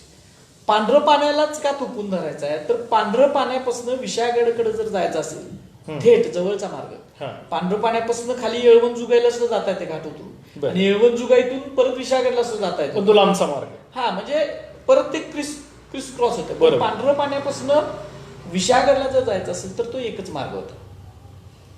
आणि म्हणून तो जो आयडियल पोझिशनला होता. आणि पांढरं पाण्यापर्यंत शत्रू जर तो मार्ग, महाराज आले तो मार्ग, मलकापूरकडनं येणारा मार्ग, येळवणजुगाईकडनं येणारा मार्ग, हे सगळे पांढरं पाण्याला येऊन कॉन्सन्ट्रेशन होते. आणि तिथं चौकी होती, जो शिवकाळाची. आणि मग तिथं महाराजांनी तिथं आदेश दिला की तुम्ही इथं निम्म जे सैन्य आहे आपण 600 पदाती दुरू कर्मानंद आपण मान्य करू. आणि 600 पदातीमध्ये निम्मे सैन्य, निम्मे असे शब्द म्हटले, निम्म्याचा जमाव, निम्मे लोक घेऊन तुम्ही इथं थांबा, निम्मे लोक घेऊन पुढे जाणार. पुढे जाणार ती विशाळगडची लढाई सुद्धा खूप मोठी लढाई आहे. महाराजांनी जी वेढा फोडायची लढाई लढली, आणि त्याच्यानंतरची लढाई आहे वेढा फोडल्यानंतर, ती युद्ध लढाई, आपण तेव्हा बोलू त्यावर. पांढरं पाण्यापाशी आल्यानंतर महाराजांनी जो आदेश दिला त्यावेळेला बाजीप्रभूंचं महत्व आपल्याला लक्षात येतं. लक्षात ठेवा की काय, की मी मुद्दा म्हणून आता ही घटना आपल्याला कशी कळते, की बांदल तक्रीर नावाची जी तक्रीर आहे बांधलांची, ती त्याच्यामधले सगळाच भाग इतिहासाला धरून आहे असं माझं म्हणणं नाही. त्या तक्रीरीविषयी काही संशोधकांच्या तक्रारी सुद्धा आहेत. वेगवेगळ्या प्रतिक्रिया असणं साहजिक आहे. प्रतिक्रिया नाही, इतिहासाच्या अभ्यासाचा तो भाग आहे. किती तक्रीर असेल आहे, नक्कल आहे, त्यातला भाग कुठला खरा. पण मी पावनखिंडीचा जो भाग आहे या तक्रीरीतला, म्हणजे या युद्धासंदर्भातला पांढऱ्या पाण्याचा, तो मी सत्य मानतो. कारण हाच आशय पुन्हा जेदे शकवले आणि जेदे करण्यात सुद्धा आलेला आहे. बरं. त्याच्यामुळं मी स्वतः हा भाग मी सत्य मानतो. आणि त्याच्यामध्ये तिथं आलेला जो इन्सिडेंट दिलाय ना, तो मुद्दा म्हणून मी सांगतो. इथं तो दिलेला आहे.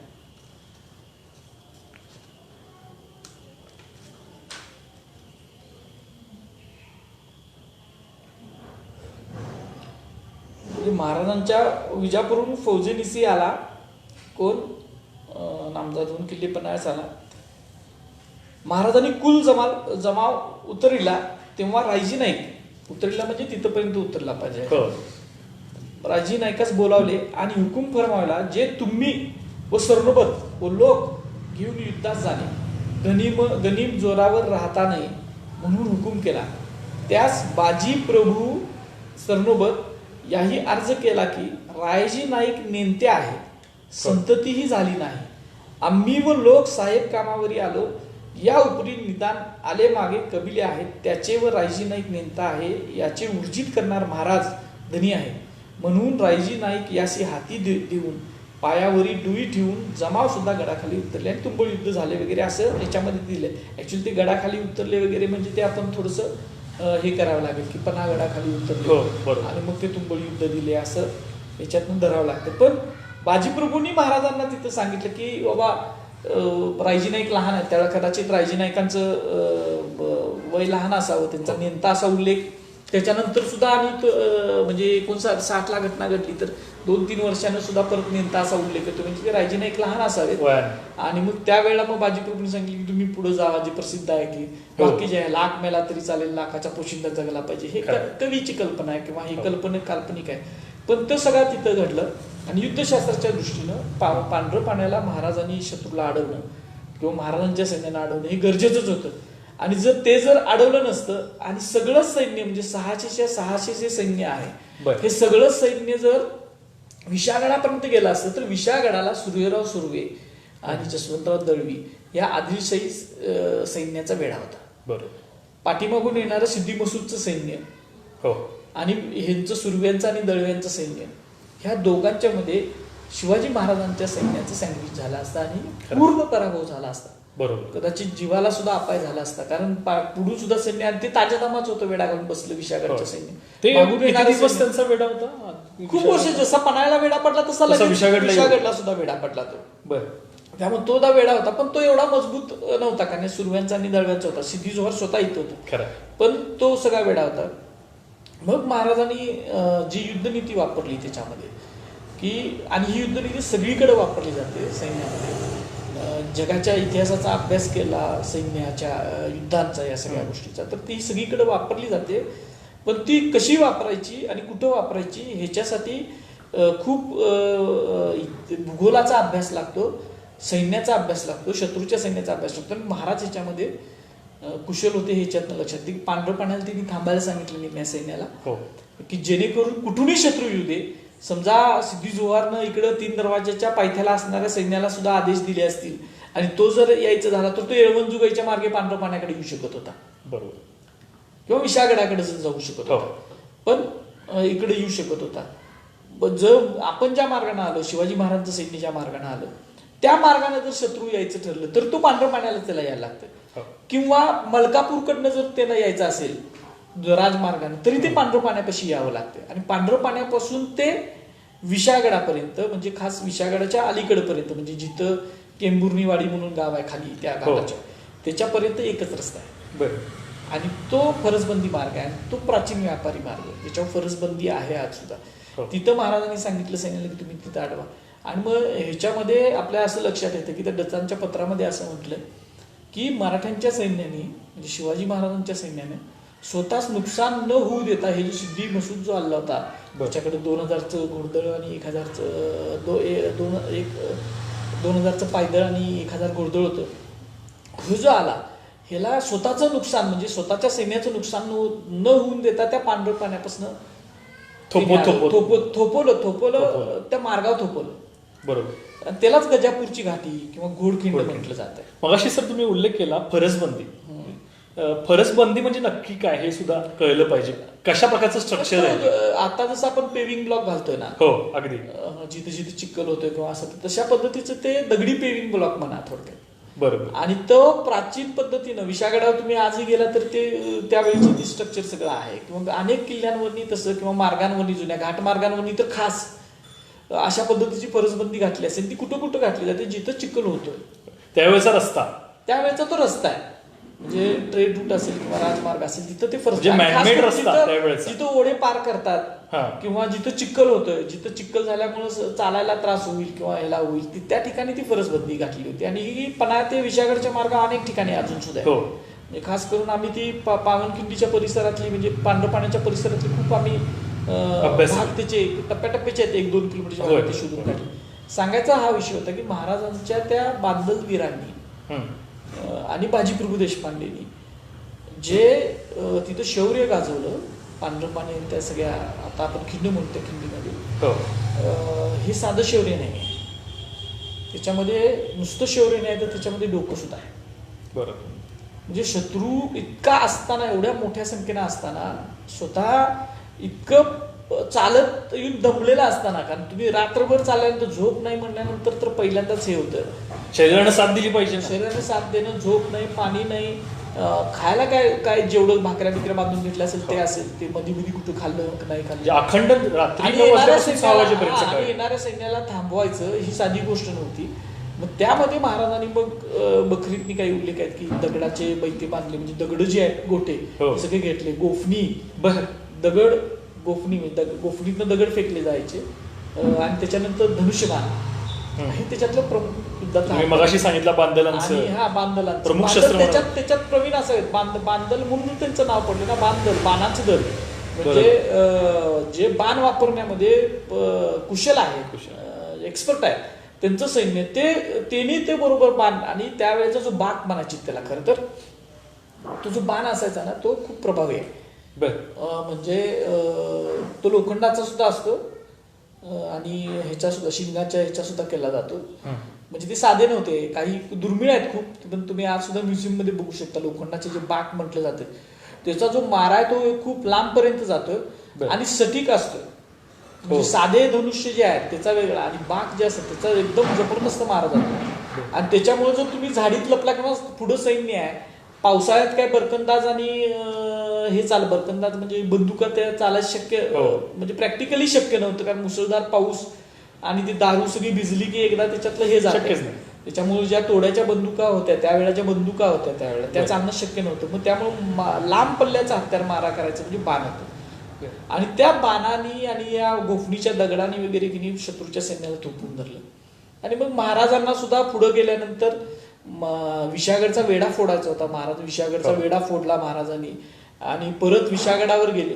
विशागडावर गेल्यानंतर परत जे सैन्य लढत होतं पांडवपाण्यापासून, मग ती सुरुवात करून ती मागपर्यंत विशागडाच्या पायथ्यापर्यंत सुद्धा लढत त्यांनी शत्रूला थोपवायचं, म्हणजे काय एका जागी मेट मारून थोपवणं शक्य नव्हतं. जागा बदलत गेली असेल ज्या वेळेला म्हणजे युद्धशास्त्राचा अभ्यास केला तर लक्षात, युद्धभूमी जागा बदलतच गेलेल्या 100%. म्हणजे जिथं तिने झाडीत लपायचं, सटासट बाण आणि यांचा मारा करायचा.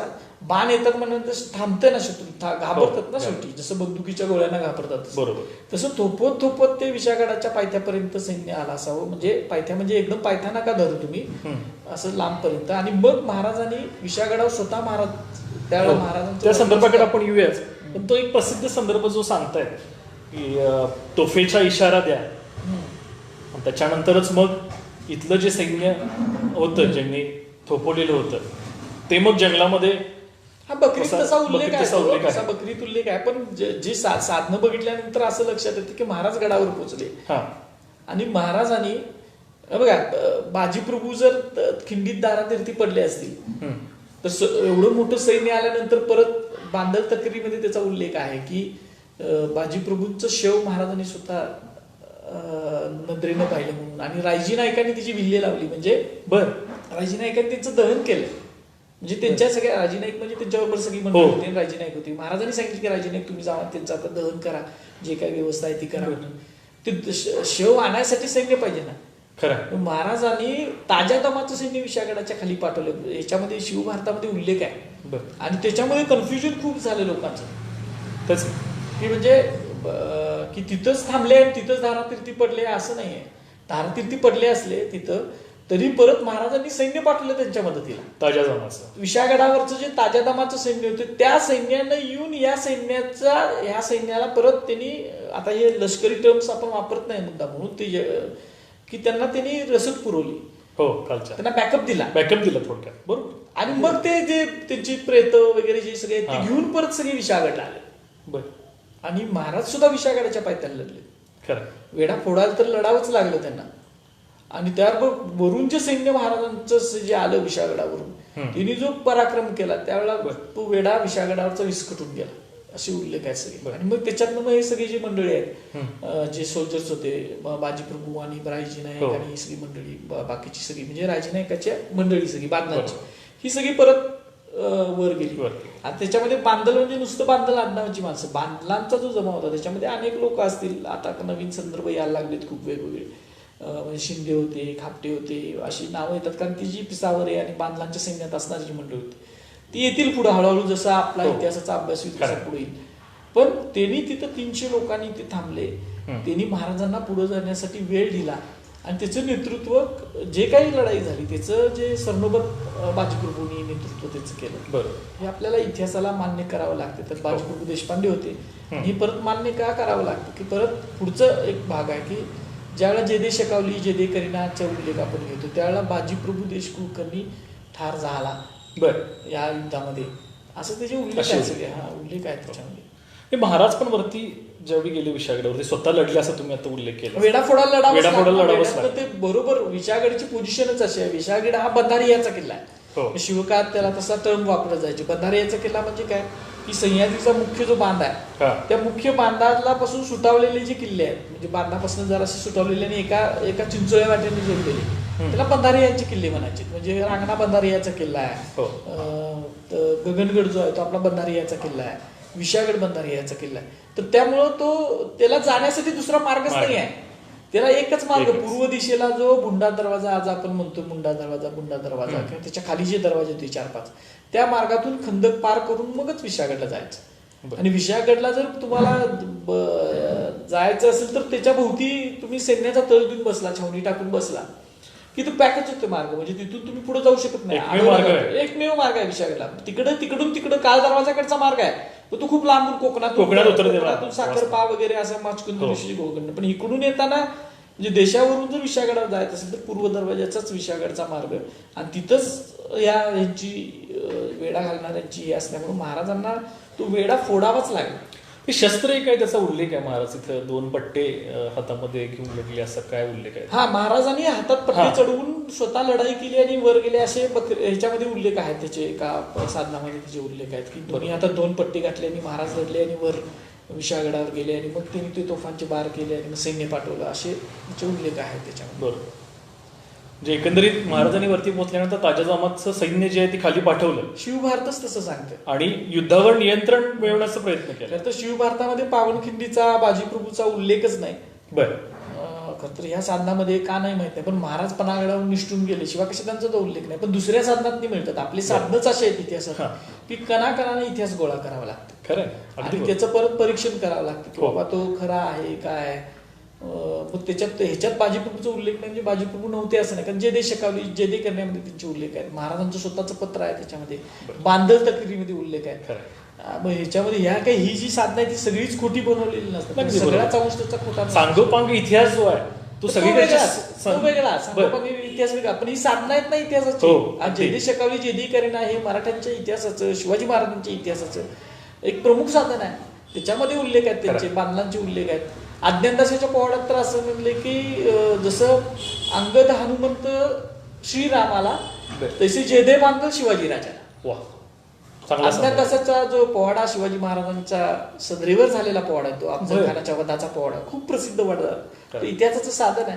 त्याच्यामध्ये ही नाव आहेत म्हणल्यानंतर हे सगळं घडलेलंच आहे. याच्याविषयी काय दुमत. पोवाड्याचे सुद्धा लिखित संदर्भ अज्ञानदास नावाचा जो शाहीर होता त्यानं अफजल खानाला शिवाजी महाराजांनी मारल्यानंतर जो पोवाडा लिहिला तो अज्ञानदासाचा पोवाडा म्हणून इतिहासामध्ये सुप्रसिद्ध आहे. आणि त्या पोवाड्यामध्ये सुद्धा जेदे बांधलांचा उल्लेख आहे त्याच्यामध्ये. त्यामुळे ही साधना आहेत सगळी. अजून एक म्हणजे फरसबंदीचा आपण उल्लेख केलाच, त्याचबरोबर या वाटेवरती जे धारातीर्थी पडले यांच्या समाध्या वगैरे आहेत असे संदर्भ आहेत. नाही, आता ते कसं आहे की महाराज तिथनं निघाले ते नंतर पन्हाळगड त्यांना 6 महिन्यानंतर द्यावा लागला. हो, सिद्धी जोहरला तह करून दिला. विशागड महाराजांच्याकडे राहिला. विशागडावर ज्या 2 समाध्या आहेत, पाताळदरी नावाचं ठिकाण आहे त्या ठिकाणी, ते विशागडचं, त्या समाध्या बाजी प्रभू आणि त्यांचे भाऊ फुलाजी प्रभू. खरं तर फुलाजी प्रभूंचा या कुठल्याच साधनात फुलाजी प्रभूंचा उल्लेख येत नाही, हा मौखिक उल्लेख आहे सगळा. त्यांच्या त्या दोघांच्या आहेत असं म्हटलं जातं, मानलं जातं परंपरेनं. त्याच्यावर अभ्यास व्हायला पाहिजे असं माझं स्वतःचं मत आहे. बरोबर. तिथं नाही आहे समाध्या, पण त्या फरसबंदी रस्ता तिथं आहे त्या सगळ्या मार्गावर. आणि समाध्या काय सगळ्यांच्याच असतील असा भाग नाही आहे. त्यामुळं ते समाध्या त्या मार्गावर अनेक आहेत.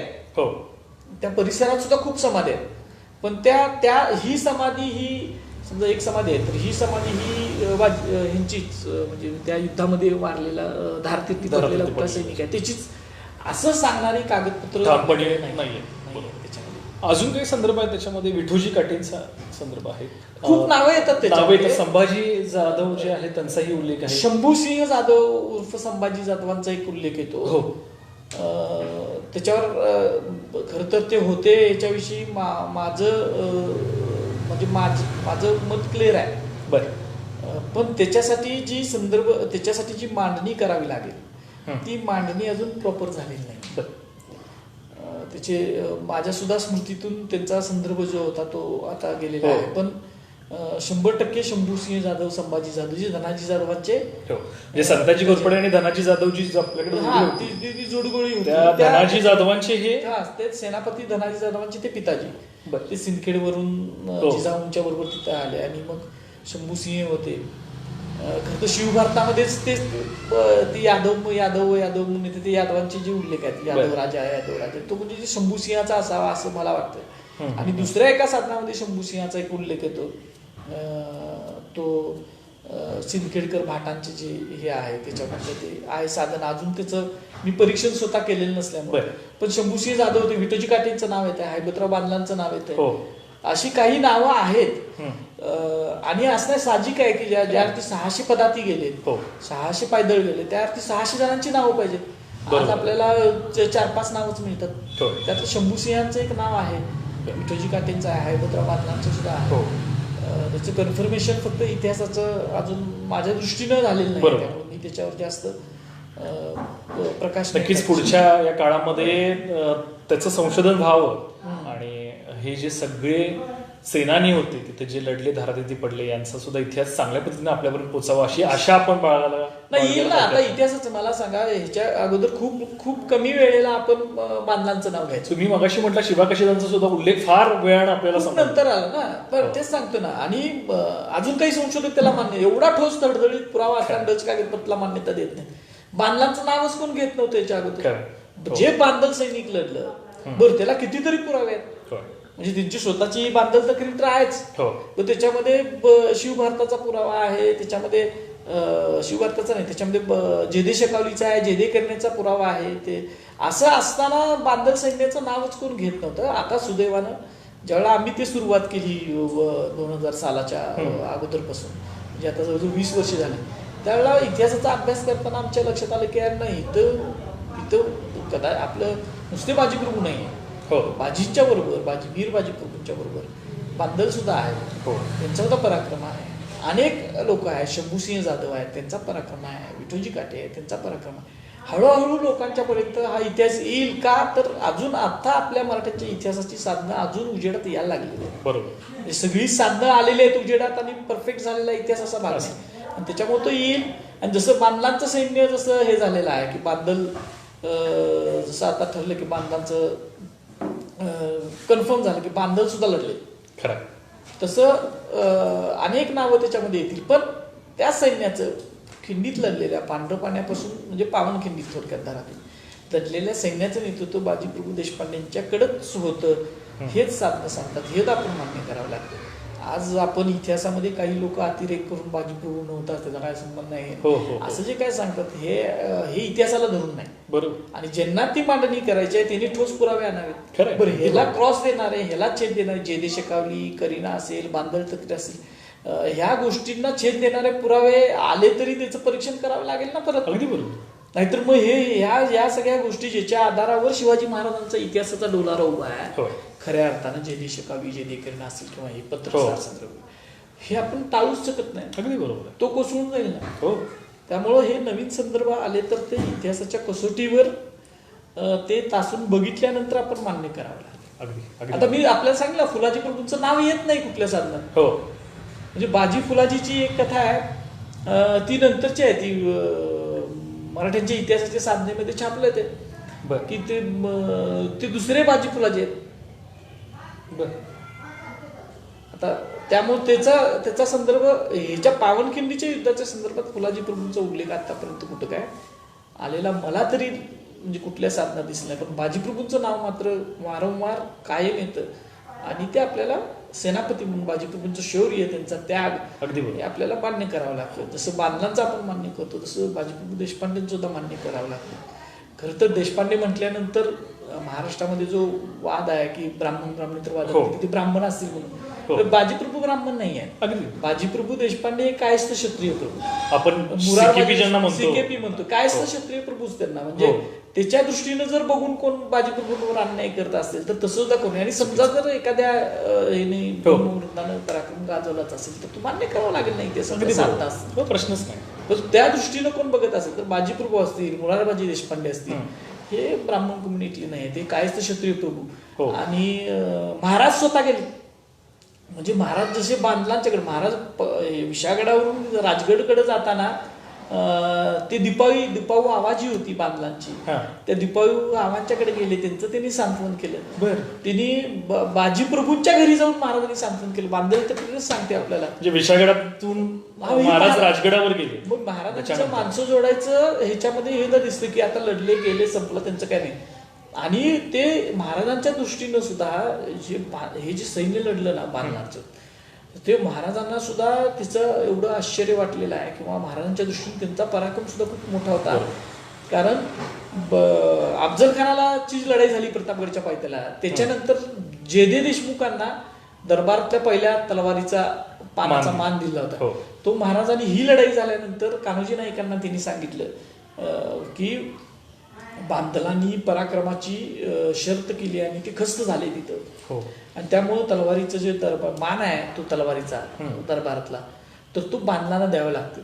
मग कान्होजी नाईक जे त्यांनी सुद्धा मोठेपण दाखवलं आणि त्यावेळेला त्यांनी म्हटलं की ते लोक तैसेच आहेत, ते लोक तैसेच आहेत, आणि म्हणून मग महाराजांनी आणि त्यांना दिलं तर चालेल म्हणून त्यांनी दुसरा नंबरचा मान घेतला आणि पहिल्या नंबरचा मान बांधलांना दिला या लढाईनंतर. म्हणजे पावनखिंडीतली लढाई झाली ही एवढी महत्वाची होती महाराजांच्या दृष्टीने.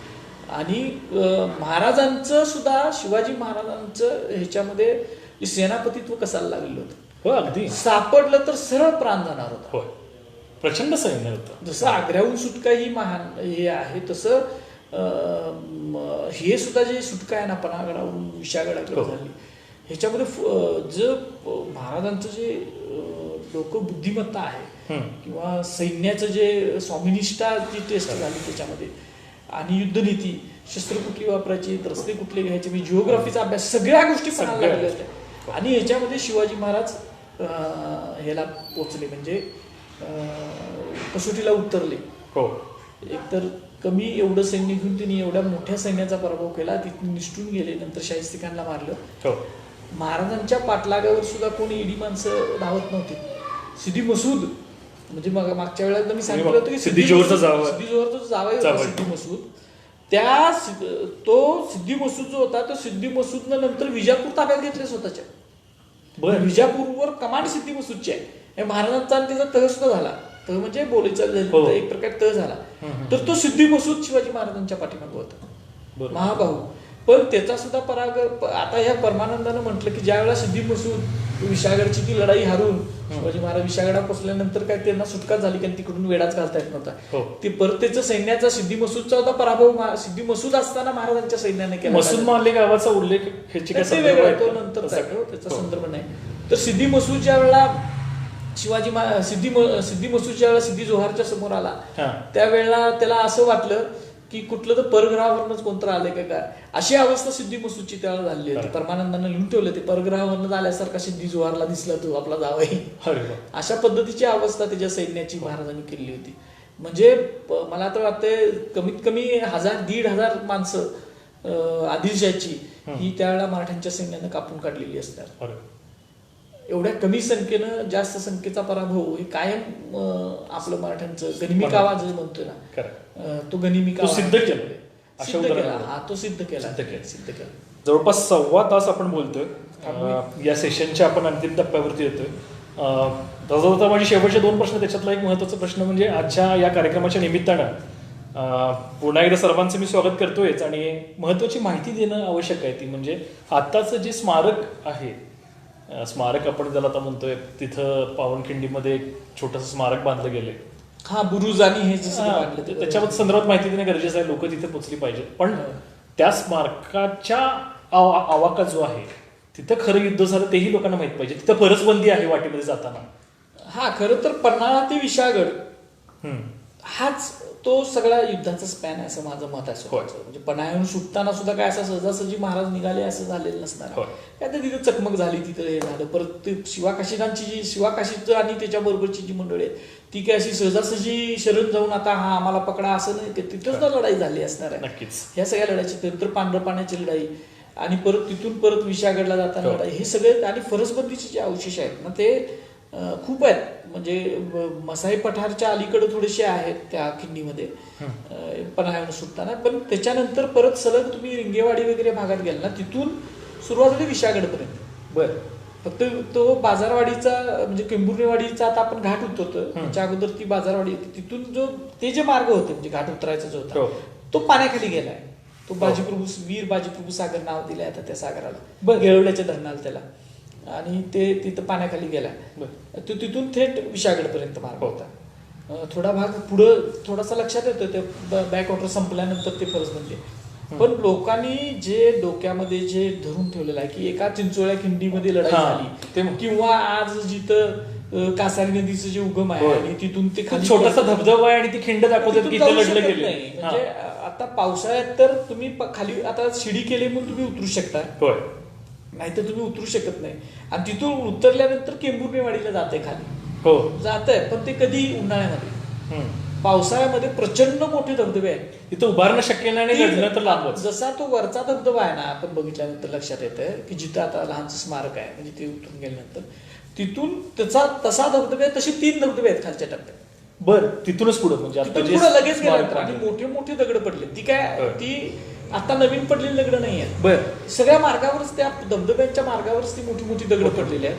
आणि एवढं उतरून पुढे जाऊन म्हणजे त्यावेळेच्या प्रवाहामध्ये प्रचंड पाण्याचा प्रवाह असतो तो, त्याच्यामध्ये टिकायला तर पाहिजे.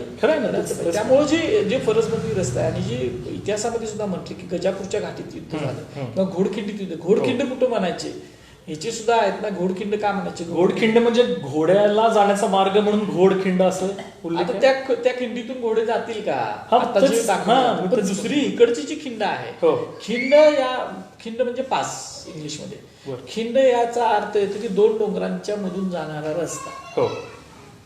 म्हणजे तो काय असा खालीच उतरायला पाहिजे आणि चिंचोळाच पाहिजे असं काय नाही. विषय मोठा सुद्धा असू शकतो. आणि ह्या सगळ्या परिसराचा अभ्यास केल्यानंतर ते लक्षात येतं की ते नुसत्या त्या चिंचोळ्या खालच्या खिंडीतील लढाई, ते सगळ्या पांढरपाण्यापासून ती विशाळगडपर्यंतचा लढाईचा स्पॅन, पांढरपाणी गाव आणि चौकेवाडी नाही तिथून सुरुवात झाली आणि ती विशाळगडापर्यंत गेली. आणि म्हणून या सैनिकांची महानता आहे. खरं, एखाद्या खिंडीत तर 300 जणांनी या सैन्याला थोपवणं, त्याच्यापेक्षा ही जो सगळा रस्ता आहे या रस्त्यावर थोपवणं, ही महानता जी ही जी मार्ग अडवला त्याच्यात. आणि सगळ्या साधनात तेच म्हटलं की मार्ग अडवला. बरोबर, मार्ग म्हणजे खिंड नाही अडवली. आपण आता त्याला घोडखिंड म्हणतो, ते सगळ्या मोठ्या परिसराला घोडखिंड. घोडमाळ आहे तिथं. घोडमाळ म्हणजे घोडे जिथनं ते प्राचीन त्याचे संदर्भ आहेत सगळे. की राजापूरच्या बंदरातून घोडे यायचे, अरबस्थानातून घोडे यायचे, जहाजातून यायचे, परदेशी व्यापार चालवता याचे महत्वाचे पुरावे खूप आहेत तसे. शिवाजी महाराजच्या काळातले ते इराण मस्कतच्या व्यापाऱ्यांना महाराजांच्या सैन्याने लुटलेले पुरावे आहेत. राजापूरला जेव्हा छापा टाकला, हेनरी रेव्हिंग्टनला नंतर शिक्षा दिली महाराजांनी, हो. त्याला पकडला. म्हणजे इंग्रजांनी तोफा ज्या डागल्या, इंग्रजानं तोफा आणल्या, पनागडावर डागल्या या वेड्यावेळीच वेळेस हो. ज्याच्यामुळे महाराजांना निष्ठून जाण्याचं एक कारण ठरलं. त्याला पकडला महाराजांनी राजापूर छापा टाकून, ज्याने तोफा पुरवल्या तोफा तोच. पुरला हेनरी, आणि त्याला कैदेत ठेवला. बर म्हणून म्हणलं हेनरी रेव्हिंग्टनवर एक तासभर बोलता येईल, खरं. एवढं एक लहानचं पुस्तक होईल, एवढं त्याचं मटेरियल आहे त्या हेनरीचं.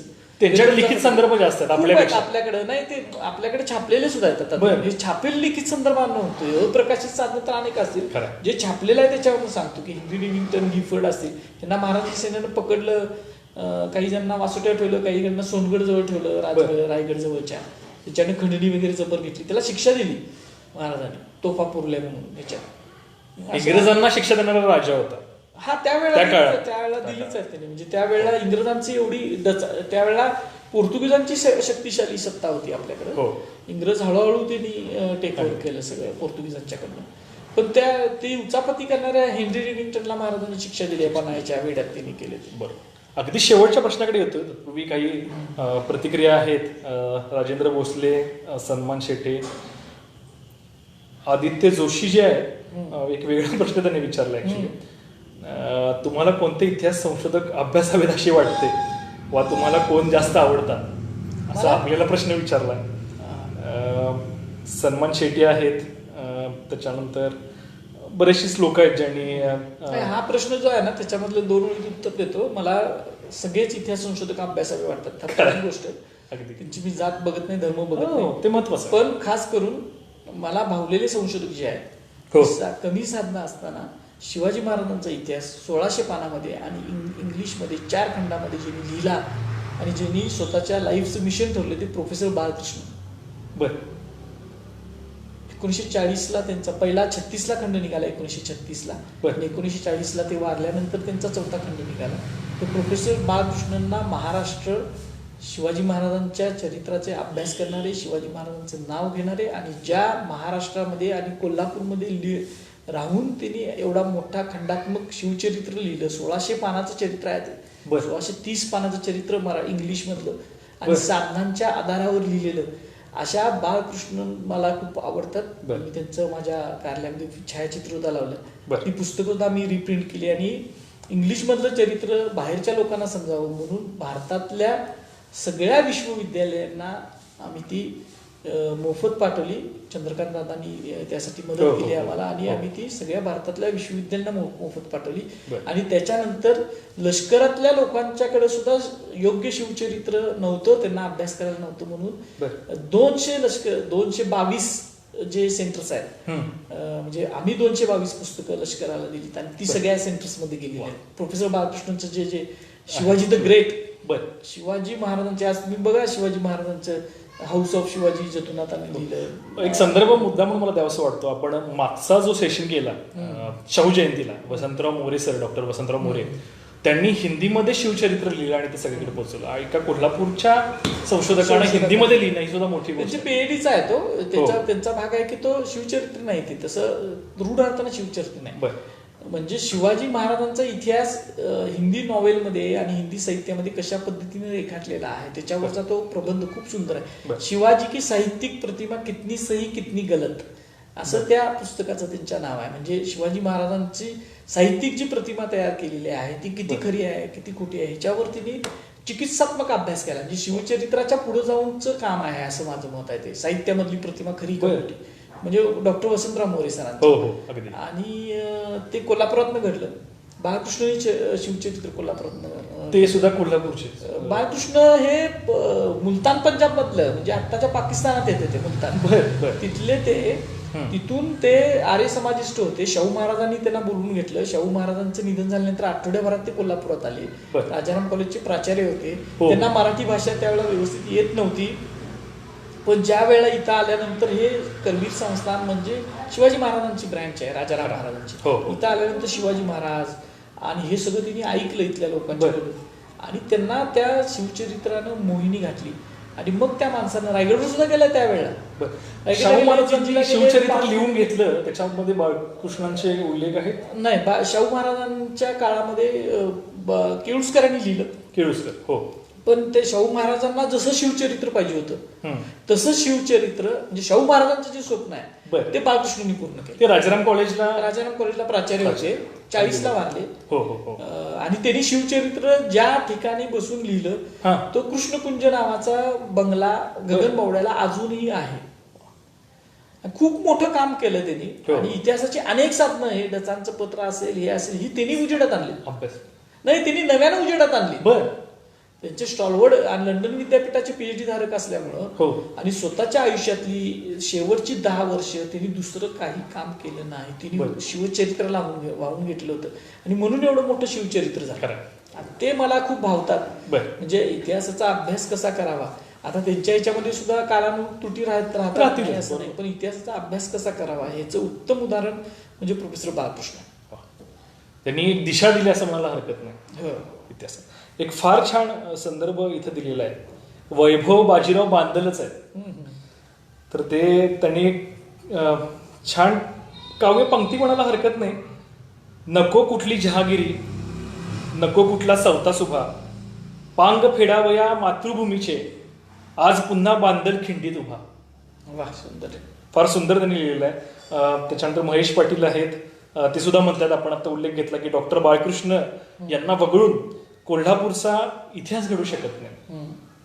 तर आणि राजाराम कॉलेजचा उल्लेख आपण केला त्यांचा, तोही संदर्भ आलेला आहे. सर्वांच्या प्रतिक्रिया अतिशय चांगल्या आलेल्या आहेत, त्याबद्दल पुणे शेकडो सर्वांचा आभार व्यक्त करतोय. आणि जाता जाता शेवटचा प्रश्न म्हणजे या पावनखिंडीच्या रणसंग्रामामधून आपण कोणती प्रेरणा घेतली पाहिजे आणि हा इतिहास जिवंत ठेवला पाहिजे, आदर्शवत इतिहास आहे. याच्यामध्ये प्रेरणा आहे ती मला असं वाटतं की शिवाजी महाराजच्या सगळ्याच इतिहासातून आपण राष्ट्रनिर्मितीची प्रेरणा घेतली पाहिजे. आणि वैयक्तिक आयुष्यामध्ये कधीही हार न जाणं आणि लढाऊ वृत्ती हे प्रेरणेचं हे काम ते पावनखिंडीचं युद्ध करते असं मला वाटतं.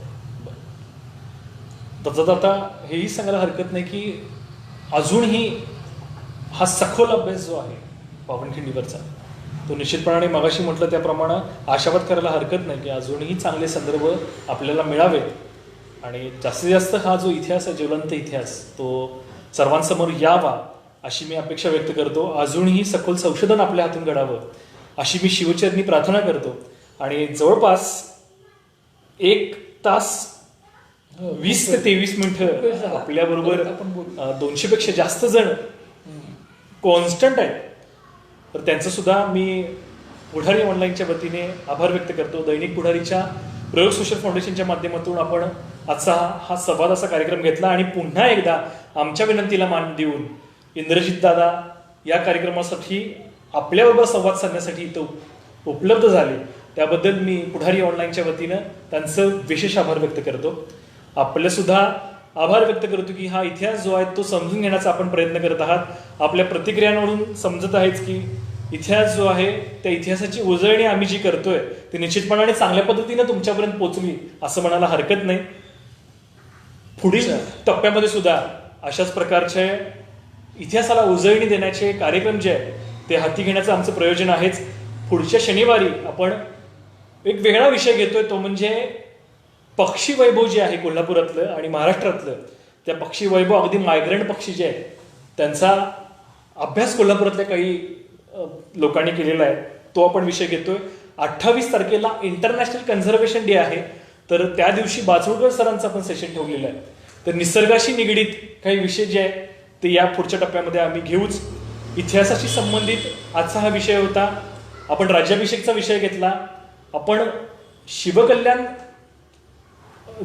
निर्मिती जी राज्याची होती, राज्याभिषेक बरोबरच आपण शाहू जयंतीच्या वेळी शिवाजी महाराजांचे वैचारिक वारस शाहू महाराज असा विषय घेतलेला होता. रमेश जाधव सर डॉक्टर त्यांचा सुद्धा सेशन झाला, त्याला सुद्धा आपण चांगला प्रतिसाद दिला. एकंदरीत हे विषय आपल्याला आवडत आहेत, त्याचा आम्हाला आनंद आहे. आजचा हा जो काय कार्यक्रम आहे त्याला दैनिक पुढारीचं आमचं जे काही प्रशासन आहे त्याच्यामध्ये दैनिक पुढारीचे व्यवस्थापकीय संपादक जे आहेत डॉक्टर योगेश जाधव, त्याचबरोबर आमचे प्रशासनचे राजेंद्र मांडवकर सर यांचं वेळोवेळी मार्गदर्शन आम्हाला लाभत आहेच, त्यांचे सुद्धा मी आभार व्यक्त करतो. आणि आजच्या या कार्यक्रमामध्ये म्हणजेच रणसंग्राम पावनखिंडीचा हा विषय अतिशय चांगल्या पद्धतीने पोहोचल्याबद्दल मी इंद्रजित सावंत सरांचं पुन्हा एकदा आभार व्यक्त करतो आणि आजचा हा कार्यक्रम संपला असं जाहीर करतो. धन्यवाद.